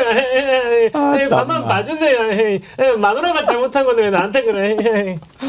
야, 저 손잡은 것도 아주 가관이네 딱. 천재입니다. 천재. 우리 박수 한번 쳐 줍시다. 아니 근데 지금 쿠팡이 잘못을 했잖아요. 아까 사실 김병기 대표 이야기할 때도 쿠팡이 많이 생각이 납니다. 잘못했으면 잘못에 대해서 진지하게 반성을 하고 사과를 하는 것이 중요한데 저는 쿠팡이 정말 나쁘다고 생각하는 것이 이거를 자꾸 미국을 동원해가지고 이걸 덮으려고 하는 게 보이잖아요. 막 미국 앵커가 뭐 이재명 정부가 쿠팡을 죽이려고 한다 막 이렇게 보도하고 그러던데 이런 게 다 미국 로비에서 그런 거 아닙니까? 사실은 그렇죠. 그러니까 지난주부터 로비가 세게 들어간 것 같아요. 그러니까 쿠팡이 지난주부터 일단 미국 언론을 통해서 쿠팡 문제를 개별 기업단에서 터진 그 정보 유출 문제가 아니라 한미 간의 통상 문제로 자꾸 변질을 시켜가고 있거든요. 그게 미국의 폴리티코라는 매체부터 작업이 들어간 것 같은데 거기서 지난주에 예정돼 있다가 갑자기 결렬된 한미 FTA 공동위원회 회의 그게 결렬된 게 원래는 그 온라인 플랫폼법과 관련해서 이견이 좁혀지지 않아서 결렬된 건데 거기에 갑자기 그 원래 기사는 딱 그거예요. 근데 그 이후에 수정본이 올라왔는데 거기에 쿠팡이 들어가요. 온라인 플랫폼법 및 쿠팡 등의 문제로 협상이 그 직전에 깨졌다. 뭐 이런 식으로 언론 플레이가 시작되더니 전현직 이제 미국 정치인 내지는 고위 관료 출신의 입에서 쿠팡 언급이 직접 되거든요. 근데 지난번 통일교 관련해서도 뭐 미국의 유력 정치인 출신들이 통일교 문제를 마치 종교 탄압인 것처럼 언급하는 일이 있었는데 뒤에서 확인해 보니까 왜 그런 발언을 했냐? 이거 워싱턴 타임즈에서 하도 부탁을 해갖고 그랬다는 게 이제 개인적인 그 소명이었거든요. 이게 다 제가 보기엔 로비예요, 로비. 근데 점점 일을 키우고 있어요, 쿠팡이. 이걸 통상 문제로 자꾸 덮으려고 해. 그래서 미국 쪽의 압력으로 쿠팡이 별 문제 없이 지나가게 만들려고 하는 것 같은데 긁어 부스럼을 만들고 있어요, 지금 쿠팡은. 그러니까 나쁜 자들이 네. 우리나라에서 돈 벌어가지고 미국에서 로비하고 미국에다가 돈 갖다 바치고 그러면서 우리나라를 공격해서 이 문제를 풀어가려고 하고 이런 도둑놈 같은 놈자들이 어디 있어요? 드런 놈들이죠. 그래서 아니 한국에서 거의 100% 수입의 원천이잖아요. 그리고 나스닥 상장까지 했잖아요. 상장하고 5년 동안 쓴 돈이 156억 이상을 로비 자금으로 썼다는 거예요. 그러니까 지금 정관계에서 인사들이 하나씩 둘씩 다 들고 일어나가지고 왜 협박하냐, 쿠팡 왜 공격하냐 이렇게 지금 로비가 통한 거죠. 그래서 한국에서도 그렇고 그 보좌진들도 그렇고 뭐 변호사들 다 이 대관 업무에 엄청나게 직원들 많이 뽑아서 돈 쓰고 있잖아요. 그러니까 쿠팡이 그래서 나쁜 사람들이라는 거예요. 왜냐하면 그 돈을 노동자의 안전이나 인권 보호나 또는 이 보안 문제 지금 이 정보 유출된 거 이런 데 투입했으면 이런 일 일어나지도 않거든요. 그런데 이런 식으로 다 막고 본인들은 이익은 추구하고 지금 보니까 그 이달 초에 있었던 미국 그 워싱턴 DC에서 있었던 국제무역 포럼에서도 거기에서 쿠팡이 뭐라고 얘기를 했냐면 한국 국회하고 정부가 쿠팡을 공격하고 있다 이런 식으로 위협하고 있다라는 식으로까지 얘기를 해서 어제 크리스마스 휴일임에도 불구하고 쿠팡 관련 관계기관 대책회의가 다 청와대에서 열렸잖아요. 거기에서 정말 분노했던 게 회의 열리기 20분 전인가 쿠팡에서 자체 조사한 결과 딱 내놓은 거잖아요. 그 말도 안 되는 거 잠수부 동원해서 노트북 건졌다는 그 말도 안 되는 이야기 사진이나 동영상 증거도 없는데 그러니까 이런 식으로 지금 완전히 정부를 우롱하고 있는 것 때문에 화가 나는 거고. 완전 우롱이죠. 예, 그래서 지금 이 청와대 직원들 행정관 이상 절대로 쿠팡 직원 만나지 마라 금지령 내렸잖아요. 왜냐하면은 이 대관 업무하는 사람들이 대체로 국회에서 많이 갔잖아요. 그러다 보니까 개인적으로 아름아름 연락할 수 있으니까 금지령 딱 내렸는데 바로 이 지점에서 국감 한 달 전에 쿠팡 대표 만난 김병기 원내대표 얘기를 안 할 수가 없다는 거죠. 이놈들이요, 그 대한민국에서 만약에 여차하면 대만으로 옮길 작정인가 봅니다. 그래서 여러 관련 보도를 보면 대만 쪽에 뭐 물류 시스템이라든지 쿠팡의 사업을 대한민국에서 했던 방식을 동일하게 지금 옮겨가고 있고요. 동일하게 옮겼다 보니까 대한민국에서 발생했던 쿠팡 노동자들의 문제가 대만에서도 발생하고 있거든요. 그러니까 만약에 쿠팡이 여차해서 대한민국에서 밥을 못 벌어먹고 살 것 같으면 이걸 그대로 대만으로 옮겨가겠다라는 심산인 것 같아요. 지금 김범석이 대만에 있다는 거 아닙니까? 그렇습니다. 그 동생이 뭐 대만에서 그걸 뭐 그러니까 그렇습니다. 꾸리고 그 있다며요. 김범석이는 범킴이고 동생은 용킴, 유킴. 유킴, 예. 김유석. 예. 그 지금 그쪽 대만 총괄인데 거기도 똑같이 뭐 이렇게 그 노동자들 그 심하게 다루고 이런 문제 지금 치르고 있고 그것 때문에 지금 어찌됐든 김범석이 지금 대만에 있는 걸로 파악이 되고 있다고 아니, 그러니까 하던데. 최근에 그 쿠팡에서 대만에 어마어마하게 투자를 많이 하고 있는 건 맞는데 한국 거를 옮겨갈 수는 없고요. 왜냐하면 한국은 소위 이커머스에서 쿠팡이 1등 기업인데 대만에서는 그 마켓쉐어가 얼마 안 돼요. 대만만을 노리고 간 건 아닐 거예요. 대만이 이제 동남아 쪽에 전초기지로 가는 거니까 그쪽에다가 물류기지 거점 베이스를 확보해 놓고 동남아 시장을 장악하려고 아니 하는 거 그렇더라도 대만에서도 지금 순위가 많이 처져요. 예. 쿠팡은. 그러니까 쿠팡 전체 매출의 대부분은 한국에서 나오고 있는 상황이라 한국 시장을 포기할 수는 없는 건 맞는데 이게 보면 김범석 의장이 이 책을 안 읽었어요. 그 한국 제목은 정치가 던지는 위험이고 원래 제목은 폴리티컬 리스크라는 책이 있습니다. 그 옛날에 미국 국무부 장관 했던 콘돌리사 라이스 라이스가 교수가 쓴 책인데 네. 거기 보면 기업들이 어떤 위기 상황을 대처했을 때 어떻게 대처해야 되느냐 뭐 이런 사례들이 쭉 나와요. 그 중에 사례 중에 하나가 뭐냐면 IT에서 옛날에 큰 지진이 나갖고 어마어마한 사람들이 그 죽고 뭐 건물도 다 무너지고 그랬어요. 근데 IT 섬에 크루즈선이 정박을 했는데 그게 보도가 난 거예요. 여기서 수십만 명이 죽었는데 지금 크루즈 관광객들이 IT에 와서 휴가를 즐기고 있다. 그래서 그 크루즈 선사가 어마어마한 위기에 처했는데 그걸 어떻게 극복하냐면 IT에 정박하는 크루즈에 구호 물품을 잔뜩 싣고 갑니다. 그래서 IT 국민들이 보기엔 그 크루즈 선박이 관광객을 실은 배가 아니고 구호품을 잔뜩 싣고 오는 정말 구원의 청사 같은 이미지를 갖게 만든 거예요. 그래서 오히려 위기를 기회로 극복을 하거든요. 김범석 의장은 완전히 지금 거꾸로 하고 있어요. 위기를 더 큰 위기로 만들고 있어요. 이제는 어떤 정보 유출 사태에 끝나는 게 아니고 이거를 쿠팡 쪽에서 한미 간의 통상 문제로 비화시켰기 때문에 범정부 차원에서 대처할 수밖에 없는 상황을 스스로 만들었어요. 어제 있었던 회의에 경제부처 장관들뿐만 아니라 외교하고 그 정보부처까지 들어갔다는 거잖아요. 국정원까지 들어갔다고. 네, 그 더 문제를 키우고 있어. 보면 대단히 어리석어요. 보면 그리고 참고적으로 말씀드리면 그 정치가 던지는 위험이라는 책의 원저자는 앞서 말씀을 드렸고 번역자는 김용남입니다. 그렇군요. 대단하시네요. 책 광고 좀 하느냐고.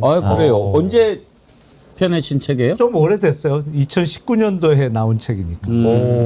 사서 보겠습니다. 그래요. 제목이 뭐라고요? 정치가 던지는 위험. 정치가 던지는 위험. 근데 그리고 이게 정치 관련 서적이 아니고 사실은 인문. 경영 관련. 그러니까 제가 봐도 그 지금 상황을 보면 한국식 대관 전략을 쓰는 것 같다는 느낌이 많이 들어요. 그러니까 맨 예. 처음에 보니까 그 윤석열 의원처럼 1년만 지나면 다 까먹어. 여기만 저도 딱 지금 넘어가면 되겠지라는 전략을 선택했던 것 같고 또 하나는 우리 거 아니면 못 쓸 거야라고 하는 그러니까 점유율이 매우 높다는 거.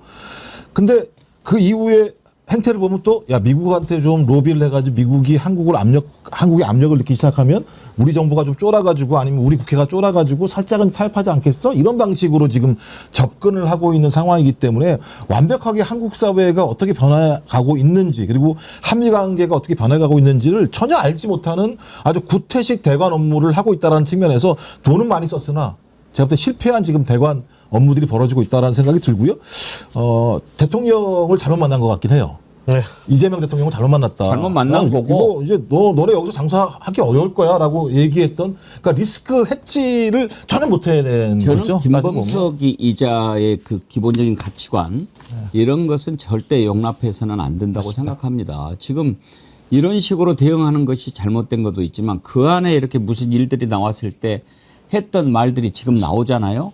정말 나쁜 잡지다. 거의 사이코패스 같은. 거의 사이코패스예요. 뭐 말하는 거 뭐 그런 거 아니겠습니까? 일 거의 안 한 것처럼 하게 해라. 열심히 그가 왜 열심히 일하겠나 말이 안 된다. 뭐 이런 식으로 또 그가 열심히 일했다는 기록이 남지 않도록 확실히 하라. 그들은 시간제 노동자들이다. 시간당 급여를 받는다. 성과가 아니라. 이렇게 사람을 완전히 그냥 그 기구나 도구로만 보는 거네요. 이것은 내일 아침 국회에서 도움이 되지 않을 거야. 영어를 이렇게 이제 뭐 번역하는 그런 스타일인데 완전히 하는 짓이 인간에 대한 존엄은 안중에 없는 거예요. 모든 것을 도구로 생각하고 돈벌이로만. 근데 제가 알기로는 저건 팩트하고도 맞지 않는 것 같은데요. 쿠팡 노동자들이 이른바 쿠팡맨이라고 불리는 분들이 단순히 시간급으로 받지 않아요. 제가 알기로는. 배송한 물량과 연동돼서 그러니까 급여가 오버워크하는 거죠. 예. 결정되기 때문에 그래서 최대한 시간 안에 많은 물건을 배송하려고 하다 보니까 과로 문제가 나오는 건데 저거는 본인이 일부러 저렇게 표현을 했나? 어떻게 제가 알고 있는 거하고는 팩트가 다른데요. 저런 보스, 아니 저런 모습만 보더라도 일단은 그 혐의가 중대하고 인간성도 더러울 것 같고요.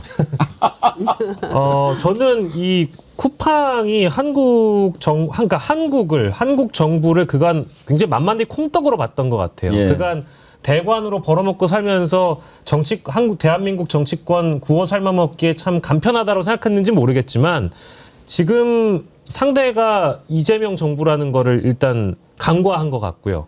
그리고 행정부만 그렇게 우습게 본 게 아니라 입법부도 우습게 본 것 같은데 이 대한민국 정치 상황을 좀 모니터링을 제대로 하고 있는지 모르겠어요. 국민의힘이나 민주당이나 쿠팡에 대한 대응을 가볍게 할 생각은 없어 보입니다. 이건 여야의 의견이 나름 합치된 사안이에요. 그럼 어떡합니까? 국민의 의견이 합치된 건데 대통령이 쿠팡을 세무조사하고 뭐 민관합동조사하고 심지어 특검까지 하는 거에 대해서 박수를 안 칠 국민이 있을까요? 그러니까 이거는 어찌 보면 정치적으로 봤을 때 대통령 이재명이 달려들기에 즉 바로잡기에 불의를 시정하기에 나쁜 주제가 아니죠. 지지율을 올리기에도 어찌 보면 호재가 될 수도 있는 내용입니다. 그래서 저는 더욱더 강력한 조치를 대통령실 차원에서 할 거라고 보고요. 위기에 강한 사람이고 얼마든지 잘 맞으면서 커왔던 이재명 대통령은 이런 것들을 올려치면서 성과를 냈던 사람이기 때문에 너무 만만하게 본 것 같아요. 그리고 이제 보니까 어제 그 관계부처 장관급 회의에서 그 징벌적 체제, 그 다음에 인허가권 박탈, 그다음에 세무조사 이런 얘기들이 논의됐다고 얘기를 하는데요. 저는 중요한 좀 전환적 계기가 됐으면 좋겠어요. 그러니까 기업이 자기의 이익을 위해서 노동자들에 대해서 과도하게 목숨까지 잃을 정도의 행위를 하고 있는데 그 사회가 이런 부분들에 대해서 제재를 할 수 없다라고 한다면 저는 이 자본주의는 진짜 잔혹한 자본주의가 될 수밖에 없는 것이고 그 사회는 그런 잔혹한 자본주의를 인정하는 사회가 된다라고 얘기하면 이건 살만한 가치가 없는 세상이다. 전 그래서 어제 관계장관 회의에서 나온 내용들을 구체적으로 입법을 추진해서 대한민국에서 쿠팡 같은 사례들은 다시는 발생하지 않도록 하는 아주 중요한 전환적 계기로 삼아야 된다고 생각을 합니다. 보수형님 TV님이요. 배송 시스템 때문에 대한민국에서 성공했지만 다른 나라에서는 못합니다. 그러는데 그런가요? 경영 전문가 우리 김용남 의원님. 아니 그러니까 쿠팡은 철저하게 미국 아마존을 따라한 겁니다.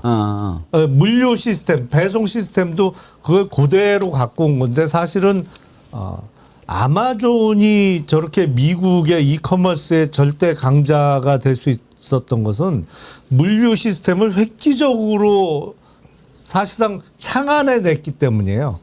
그래서 쿠팡의 계열사 중에도 그대로 그 이름을 갖다 쓴 계열사가 있는데 풀필먼트라는 개념이 있습니다. 예. 풀필먼트가 아마존이 최초로 시작한 건데 단순히 상품의 보관 장소로만 여겨지던 창고를 완전히 배송부터 포장 그리고 AS까지 다 한 곳에서 이루어지는 물류 창고의 개념을 바꾼 게 아마존 풀필먼트 시스템이거든요. 근데 그래서 그거를 예. 그대로 베껴서 갖고 온 거예요, 한국에.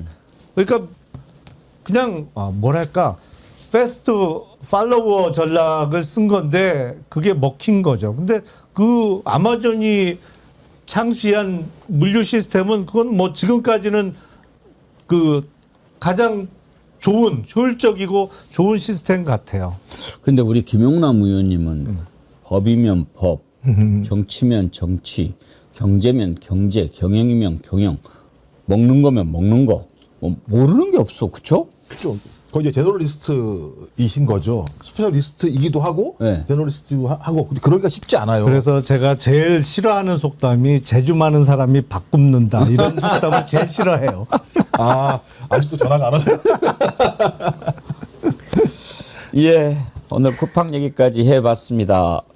우리 매주 금요일 날 먹방 하는데 지금까지 먹방하면서 같은 것을 2번 연속한 적은 없었어요. 그렇죠. 네, 그렇죠. 없었어요. 근데 이번 주에는 대방어를 안 할 수가 없는 게 2가지 이유입니다. 첫째는 여러분들이 지난주에 너무너무 맛있게 드셨다는 거 하나고 네. 대방어 주문 열기가 쉽질 않아요. 이유를 제가 몇 가지 생각을 해봤는데 첫째는 우리 특히 이제 정어리 애청자님들은 귀신같이 맛있는 걸 알아보시잖아요. 그리고 이것도 비교도 해보고. 근데 요즘에 제가 이렇게 검색을 저 뉴스보다도 무슨 그 MBC인가 어디 이렇게 뭐 교양 프로 생활 프로 나왔는데 방어값이 엄청나게 올랐더만. 3배나 올랐대요 작년보다. 근데 이게 지금 우리 정어리 몰에서는 현지에 가가지고 내고를 잘해가지고 그 가격에 옛날 거 그대로 이렇게 했기 때문에 요즘에 제주도 방어가 귀해가지고 2사람이서 5만 원어치 먹어도 못 먹는다는 거예요. 근데 지금 지난번에 우리 이렇게 5명 먹었잖아요. 네. 그게 37,900원짜리 하나예요. 한 팩이었어요. 네. 그 한 팩으로 5명이 그럼 그렇게 진짜 양이 많은 건데. 저 배불러 뒤지는 줄 알았는데 그날이요. 좀 부족하지 않으셨어요? 아니요. 저는 뭐 옆에 분들 주시고 돼가지고 한 팩인데 많이 우리가 먹었는데. 그렇게 다 충분히 먹었거든요. 아니 저도 여기서 먹은 게 지난주 금요일 점심이었어요. 네. 저녁 때까지 딴 거 안 먹었어요. 배부르던데요? 맛있었죠. 그리고 오늘 자신하건데 지난주에 드셨던 것보다 더 맛있어요. 왜 그렇습니까? 이유가 뭡니까? 오늘 먹방 한다고 더 맛있는 부위를 좀 이렇게. 제가 근데 이거는 먹을 때 이야기 지금 이렇게 그러면 저 보는 분들이 뭐야 맛있는 거 지네들이 먹고 우리는 덜 맛있는 거 주나 뭐 이럴 수 있는 거 근데 아니에요? 제가 확인할 수 있는 게 제가 그런 질문 좀 하지 말아요. 지난주에 금방 했고요. 이번 주 수방 했거든요. 오늘 또 금방을 하니까 맛이 얼마나 맛있는지 제가 확인할 수 있을 것 같습니다. 금방 수방이 뭐예요? 그러니까 수요일에도 방어를 금요일 날 먹었다. 방어 먹고 수요일 날 방어 먹고 오늘 금요일 날 방어. 수요일 날 방어를 금방 어디서 먹어? 여기서 먹었지 않습니까? 금방. 금요일 날 저번 주 금요일 날 수방은 따로 드셨대요. 수요일 날 수방 따로. 수방. 네. 아, 오늘 또 금방. 시켜가지고. 그러니까 제가 3번 연달아 먹게 되니까 그렇죠. 비교가 맛을 되겠네. 정확히 제가 알 수 예. 있겠네요. 거죠. 근데 또 맛이 더 있는 그 방어도 있고 그러니까 예. 자, 여러분. 아마 방어 소개는 오늘 그래도 오늘이 마지막 아닌가 아무튼 맛있게 드십시오. 진짜 맛있는 대방어. 이렇게 맛있을 수도 있다. 오늘 여러분들 지금 이렇게 잘 꾸며가지고 무순까지 했었는데 김영남 의원님 예. 벌써 시작하셨나요? 예. 한 점 드셔보셨어요? 맛있어요. 어때요? 그러니까 예. 이게 사실은 뱃살 부위잖아요. 뱃살이라 더 맛있는 거죠. 네. 뱃살이 더 맛있는 거죠. 왜냐하면 기름기가 가장 많이 모여 있잖아요. 사람이나 뭐 동물도 마찬가지고 생선도 마찬가지인데 배에 기름이 제일 많이 끼잖아요. 그래서 동물의 왕국 같은 거 보면 어떤 그 맹수나 뭐가 사냥을 하면 어디부터 먹어요? 배하고 내장부터 먹잖아요. 그렇죠. 그 어류들도 마찬가지예요. 어류들도 그 상어가 뭐 예를 들어서 어디 큰 물고기를 사냥하면 어디부터 제일 먼저 뜯어먹냐면 배 부위부터 뜯어먹거든요. 아는 분야가 하나가 더 늘어나셨네. 맛있어요. 진짜. 예, 고소하고. 예. 정말 맛있죠. 자, 일단 건배하고 듭시다. 네. 아, 예. 저기 고맙습니다. 그 지난번에 누가 건배하셨죠? 제가요. 김유정 의원님 하셨죠? 저랑 김희정 의원님이. 네. 예. 그럼 오늘은 우리 김종 원장님 순서네. 네. 이렇게 지금 건배 순서가 가는 것 같습니다. 네. 네, 건배 한번 해보시죠. 더럽지 않은 세상을 만들어야겠다라고 하는 일념으로 깨끗하게 예. 하면 새 세상 이렇게 해주시면 오. 좋겠습니다. 자, 깨끗하게 새 세상. 아이고. 저는 김정은 원장님이 깨끗하게 비우자 그럴 줄 알았어요. 그 뜻으로 아마 하신 거겠죠. 네. 근데 매치순도 우리가 옛날에 마셔봤는데 김영남 의원님 이거 향기가 좀 더 그윽한 것 같지 않아요? 아니 그러니까 이게 이렇게 마시니까 매치순이 아니고 왠지 훨씬 더 고급스럽고 더 비싼 술처럼 그런 느껴져요. 느낌이 근데 들어요. 실제로 맛이 맛있어요. 맛이 좋아요. 너무 좋아요. 예. 맛있어요 이거. 우리 또 박영시 앵커님 또 인상 나오네. 진짜 맛있다. 진실의 미간. 와. 아, 요건 잠깐 오버. 와. 정말 맛있어요. 아우. 이 김치도 맛있네요. 어우. 오늘 지난번 김치보다 더 맛있는 것 같은데. 근데 수요일에 먹은 거랑 비슷한 것 같아요. 저는 둘 다 맛있는데 이채양명주님 대방어 2번 먹었는데 횟집보다 더 신선해요. 부재료 사다가 잘 먹었습니다. 그럼요. 제가 자신하고요. 구경의 차오님 마구로 오도로 한 점에 몇만 원. 이건 참치액이죠. 참치. 그렇죠. 사과나무님 제주에 요즘 방어가 잘 안 잡힌답니다. 우리가 잘 저기를 한 거죠. 온유님 추워질수록 더더욱 만나는 대방어. 홍구이님 집에서 대방어에 한 잔 최고지요. 예. 아니 그 대체로 이렇게 정어리몰에서 나온 제품 여러분들 소개해드리면 한 일주일 정도 이렇게 쭉 꾸준히 사랑해 주시는데 대방어는 인기가 식질 않더라고요. 아 계속. 예. 예. 그 방어는 또 방어철이 있으니까요. 그동안 그렇죠. 또 딱 예. 드시려고 하시는 분이 많이 계시니까. 야, 방금 먹은 건 거의 참치인데요. 예. 뭐. 아니 나는 개인적으로 내가 먹어보니까 참치보다 이게 더 맛있었거든요. 네, 아우, 너무, 아우. 이거는 거의 항정살 같지 않아요? 항정살. 그렇죠. 예, 어. 거의 항정살 이거 엄청 맛있는데. 밖에 나가면 이 가게 먹을 수가 없어요. 저기 방어회를. 그 항정상 보여줄 때 김유정 의원님 손보다도 옷 떼고 하면은 더 잘 보이네요. 이 무순이랑 같이 드시면 좋잖아요. 네. 제가 또 자랑해요. 어제 이거 무순 사러 제가 또 마트에 갔잖아요. 어머, 아. 여러분들 드시라고. 야, 저는 목요일 밤은 김종욱을 생각하며 보낸답니다. 감사합니다. 아,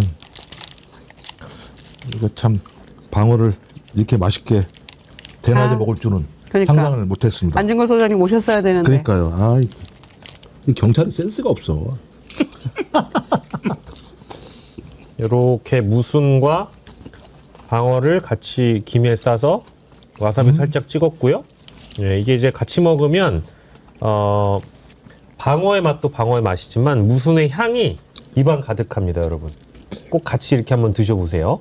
그리고 저희가 이게 맛있게 먹고 있는데 오늘 84만 2천도 만들어 주시고 예, 좋아요 10,000개도 만들어 주시고 지금 딱 보니까 193분만 구독을 해주시면 저희가 84만 2천이 됩니다. 오늘 또 그 기적을 보나요?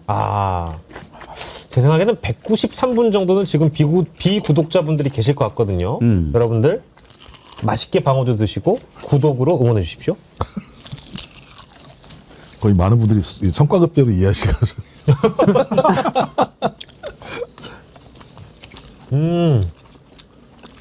아, 진짜 맛있다. 탄탄TV 나와 계신데 아이디가 탄탄이 계시네. 아, 연말 가족 모임 때 방어회로 무조건 먹어야겠어요. 네. 이거 좋습니다. 진짜. 강추합니다. 네, 이거 진짜 좋습니다.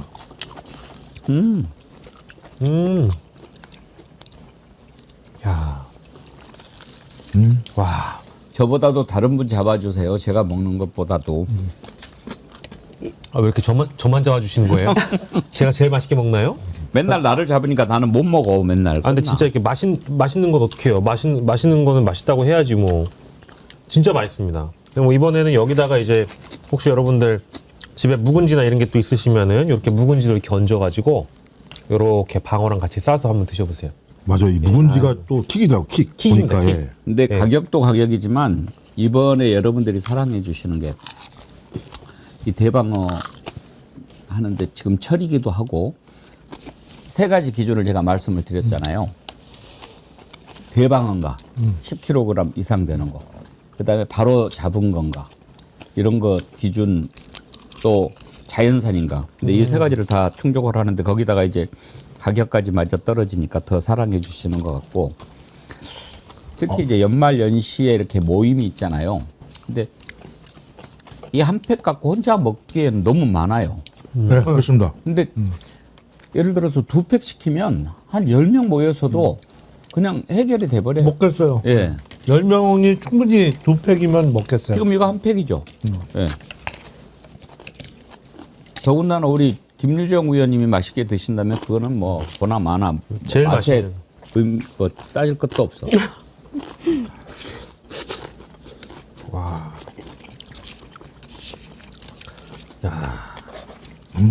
맛있죠.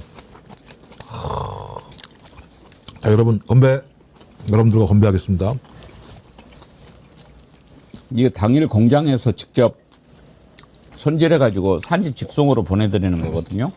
공장 한번 보여드릴까요? 공장인가요? 아, 그렇게 깔끔하게 하시네, 진짜. 이거 햇섭 인증받은 공장인데 네. 예. 아, 진짜 크네. 10kg 이상 되는 것만. 예. 야, 그래가지고 이렇게 이제 해체를 해서 쓰는데 집에 올 때는 그 필렛 형태로 이렇게 딱 해서 오는데 이제 그걸 칼질해가지고 나눠가지고 부위별로 또 다 오거든요. 네. 그러니까 그때 그러면 수요일 날 드신 건 어디 집에서 드신 거예요? 네. 제 딸하고 같이 먹었습니다. 근데 따님도 술 좋아하세요? 제 딸이요. 네. 술을 너무 잘 먹는데요. 근데 맛이 없대요, 술이. 그래서 술을 자주 안 먹는데 한 번 먹으면 또 엄청 먹나 보더라고요. 그래서 피는 못 속이는구나 이런 생각을 했고요. 옛날에 그 정치인 누구라고는 얘기 안 하는데 우리나라 이제 아주 원로된 정치인인데 그분도 한참 좀 젊었을 때 딸이 대학을 다니는데 이렇게 저녁에 벌써 다 드셨어요, 김유정? 네, 의원님? 저 다 먹었습니다. 몇 먼저 먹어버렸네. 제가 1등 했습니다. 김치도 너무 맛있어서 밥 생각도 나고. 네, 밥도 달라고 말씀하시는 거예요? 딸이 친구들이랑 술 한잔하고 들어오는 것 같은데 가방에 뭐가 삐쭉 나와 있더래. 그거 뭐냐 했더니 술이 남아서 갖고 왔어 그랬다는 거예요. 근데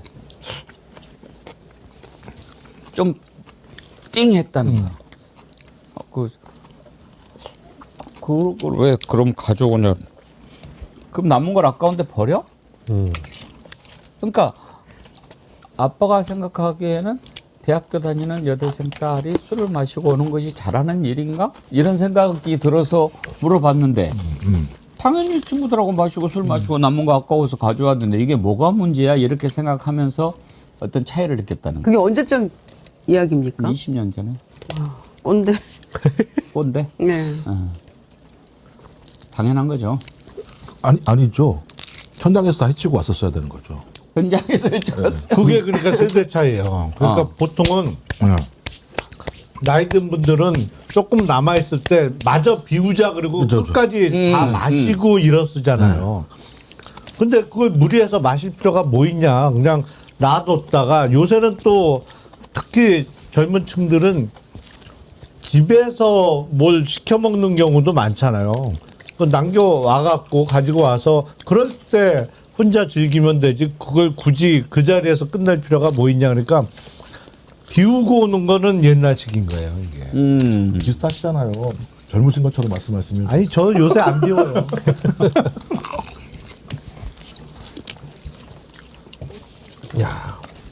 이분은 맛있게 먹는데 아이디가 조금 그러네. 분노의 똥침. 박영식님. 더럽게 맛있게 모임. 정말 그렇게 맛있게 먹어가지고 다 먹었어요.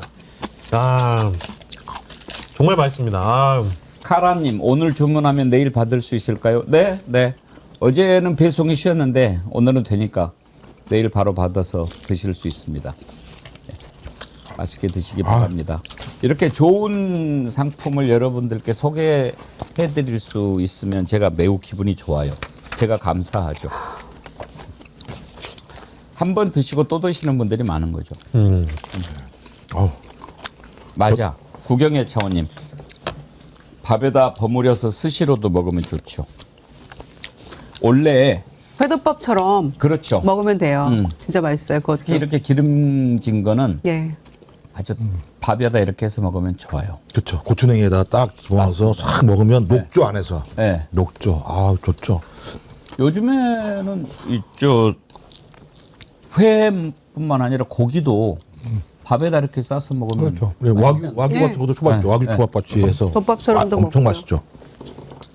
왜요? 잘 먹었습니다. 먹는 건 알아가지고. 못마땅하셔가지고 계속 맛있게 먹어도 뭐라고. 아이고 향기도 좋고. 예, 고맙습니다. 올해 마지막 먹방이네. 그러네요. 그러네요. 잘 먹었습니다. 그렇군요. 우리가 언제 먹방을 시작했는지는 제가 그걸 메모를 안 해놨는데요. 한 석 달, 넉 달? 넉 달 된 것 같은데요. 사실 그때도 워낙 뭔가 맛있는 게 맨 처음 먹방이 뭐였는가 기억이 안 나네. 참치였어요. 근데 여러분들이 너무 맛있게 드신 것도 있었고 먹방을 하는데 우리 애청자님들이 뭐 방송하다가 먹냐 이러지 않고 좋아해 주시더라고요. 그래서 근데 그게 먹는 게 좋아서 그러겠어요. 여러분들이 좋아서 그러겠지. 예, 먹는 게 좋을 수도 있습니다. 김종욱 원장님 드시는 거 보면은 복스럽다 이런 분들이 많아. 아, 제가 보고도 좋아합니다. 입이 점점 커진다. 김영남 의원님 옆에서 어떻게 좀 마스크 좀 빌려주실래요? 아니 보고는 좀 진짜 하는데 가격이 보고 먹방은 이게 먹방하는 준비 비용이 꽤 들어갈 것 같은데요. 보고는 접시는 좀 투명하게 해야 될 것 같습니다. 회를 잘 쳐야 되고 얇게. 예. 오늘 이제 마지막 출연이시잖아요. 올 2025년 네 분은 네 이제 마치기 전에 내년에 만납니까? 그렇죠. 우리 내년에 보는데 제가 어제 나오신 분들께는 세 분 패널이 만약에 산타크로스라면 우리 애청자님들한테 어떤 선물을 해주시고 싶은지 한 말씀 부탁드렸거든요. 맛있게 오늘 드셨으니까 새해에 우리 정어리언 애청자님들한테 어떤 것이 이루어졌으면 좋겠는지 덕담 한마디씩 부탁드려볼까요? 달인 김영남 의원님부터 한번 해주시죠. 일단 제가 뭐 크게 해드릴 건 없습니다만 지금 그 수출은 잘 되는데 민생 경제는 만만치가 않잖아요. 그래서 국민의 전체적인 부를 증진시킨다는 입장에서 코스피 지수가 이재명 정부에서 하여튼 5천 아니라 최대한 올라갈 수 있도록 기업 거버넌스 개선을 위해서 뭐 이런저런 주장도 하고 또 국회에서 입법이 이루어지는데 저는 뭐 한 표는 없습니다만 특히 정무위 소속 국회의원들에게 이런 입법을 해야 된다라고 계속 권유하고 독려하고 이런 게 제가 해드릴 수 있는 우리 정어리 시청자분들을 비롯한 국민 여러분께 가장 큰 선물이 될 수 있지 않을까 싶습니다. 아유, 감사합니다. 갑자기 저 이런 게 제일 어렵더라고요. 뭐 선물 드릴 만한 사람이 되는지 잘 모르겠고 갑자기 말씀하시니까 이제 공자 선생님이 이제 제자가 물어보지 않습니까? 정치하는 사람 뭘 해야 됩니까? 그랬더니 백성을 먹고 살게 해야지. 그럼 백성이 먹고 살만하면 어떻게 해야 됩니까? 그랬더니 두 가지를 얘기하는데 부자가 되게 해야지. 가르쳐야지. 이런 얘기를 하더라고요. 그래서 앞으로 더 가면 갈수록 AI 시대에는 소위 K 성장이라고 얘기해서 양극화 성장이라고 하는 형태가 있어서 좀 내년부터는 성장은 성장대로 하되 그 성장에서 잊혀져 가는 분들을 위해서 국회에서 그런 분들을 위한 입법을 더욱 활발하게 진행할 수 있는 한 해가 돼서 K 성장이지만 실질적으로 함께 가는 성장을 할 수 있는 그런 맞습니다. 제가 선물을 드리는 건 아니지 그게. 아니 뭐 예, 어떤 예. 2026년이 됐으면 좋겠다. 그래서 하는 뭐 그런 세성장 시대에도 함께 성장할 수 있는 시대를 만드는 국회가 됐으면 좋겠다 이런 생각을 합니다. 예. 두 분 말씀 다 감사한데 너무 진지하네. 진지 모드네요. 네. 우리 김유정 의원님은 진지하지 않으셔도 되는데. 아니, 일단은 내년에는 좀, 그러니까 작년 이맘때를 생각하면 우리 작년에 얼마나 이렇게 거리에서 그 추운 날들을 보냈습니까? 그래서 지금은 아직 내란 재판 1심도 안 나온 그런 어정쩡한 상태이긴 합니다만 우리의 그 여망보다 너무 더디 가고 있어서 그렇지만 작년 이맘때에 비하면 상대적으로 굉장히 평화롭고 기쁜 연말을 맞이할 수 있어서 다행이라고 생각하고요. 내년에는 그 내란의 완전한 종식 빨리 상반기에 좀 마무리가 됐으면 좋겠다 그런 생각이고요. 대통령이 그 대선 기간에도 또 취임에서도 세 가지 말씀하셨잖아요. 저는 그게 항상 뇌리에 박혀 있는데 내란 종식과 민생 회복과 국민 통합 이 방향으로 나아갈 수 있는 날이 이 내란이 빨리 마무리가 돼야 되기 때문에 그게 상반기 동안에 빨리 재판 결론도 나고 우리 국민들이 이제 그거는 조금 벗어나서 편안하게 그 일상에 매진할 수 있는 예. 그런 날이 오기를 저는 소망해 보겠습니다. 아 잠깐만 한 가지. 네. 2026년에는 정어리 TV가 상반기 이전에 100만 달성을 했으면 좋겠습니다. 감사합니다. 예. 댓글이 올라왔길래 예, 박영식 앵커님. 저는 뭐 세 분 다 말씀 너무 좋은 말씀해 주셔가지고 저도 뭐 동일한 말씀입니다만은 한결같이 변함없이 함께하면 된다라는 것을 우리 정어리원 분들이 2026년에도 보여주셨으면 좋겠습니다. 얼마 전에 제가 이제 저희 동네에 굉장히 높은 언덕길을 올라가는데 차도였거든요. 근데 보행 신호가 딱 걸려 있는데 그 리어카를 끌고 폐지를 엄청나게 자기 최고보다 높게 쌓아 올리신 분이 언덕길을 못 올라가시더라고요. 근데 정차돼 있는 상태에서 운전자 두 분이 내리셔가지고 그 리어카를 뒤에서 이렇게 밀어주시는 걸 보고 되게 울컥했습니다. 그러니까 이게 어찌 보면 우리 주변에 우리한테는 당연한데 당연하지 않은 삶을 살아가시는 분들이 굉장히 많아요. 그래서 연말을 맞이해서 꼭 우리의 삶에 대한 즐거움도 중요하지만 우리 가족도 지인도 중요하지만 우리 주변에 당연하지 못한 것들을 결핍을 느끼시고 아쉬워하시는 분들이 많아서 함께하면 됩니다라는 슬로건처럼 우리 정어리원 분들이 주변 이웃들에게 따스한 마음을 또 보내주시고 생각 한번 해주시고 주변에 이런 분들이 있다라는 거 마음에 담아두시면 2026년도는 따뜻한 대한민국이 되지 않을까 싶습니다. 예, 감사합니다. 꼬랑지랑님이요. 코식님이 너무 맛있게 드셔서 주문했네요. 아, 영식님을 코식님이라고도 부르나요? 네, 제 별명 요즘에 코시기가 돼가지고 왜? 코밖에 안 보인다고. 이우리님도 제가 잘 참다가 님들의 먹방을 보고 참을 수가 없어서 주문했어요. 그러셨고요. 추억의 메텔님. 우리 안진걸 소장님 조사 잘 받고 오세요. 나쁜 놈의 시키 김성교 그러셨는데. 우리 안진걸 소장도 오늘 정말 먹고 싶어 했는데 아쉽네요. 다음에 기회가 되면 또 같이 드시도록 하시죠. 네, 오늘 또 먹방까지 함께 해주셔서 감사합니다. 즐거운 연말 잘 보내시고요. 건강한 모습으로 또 새해 다시 뵙도록 하지요. 김유정 의원님, 김용남 의원님, 김정국 원장님, 박영식 앵커님 수고하셨습니다. 새해 복 많이 받으십시오. 감사합니다. 감사합니다.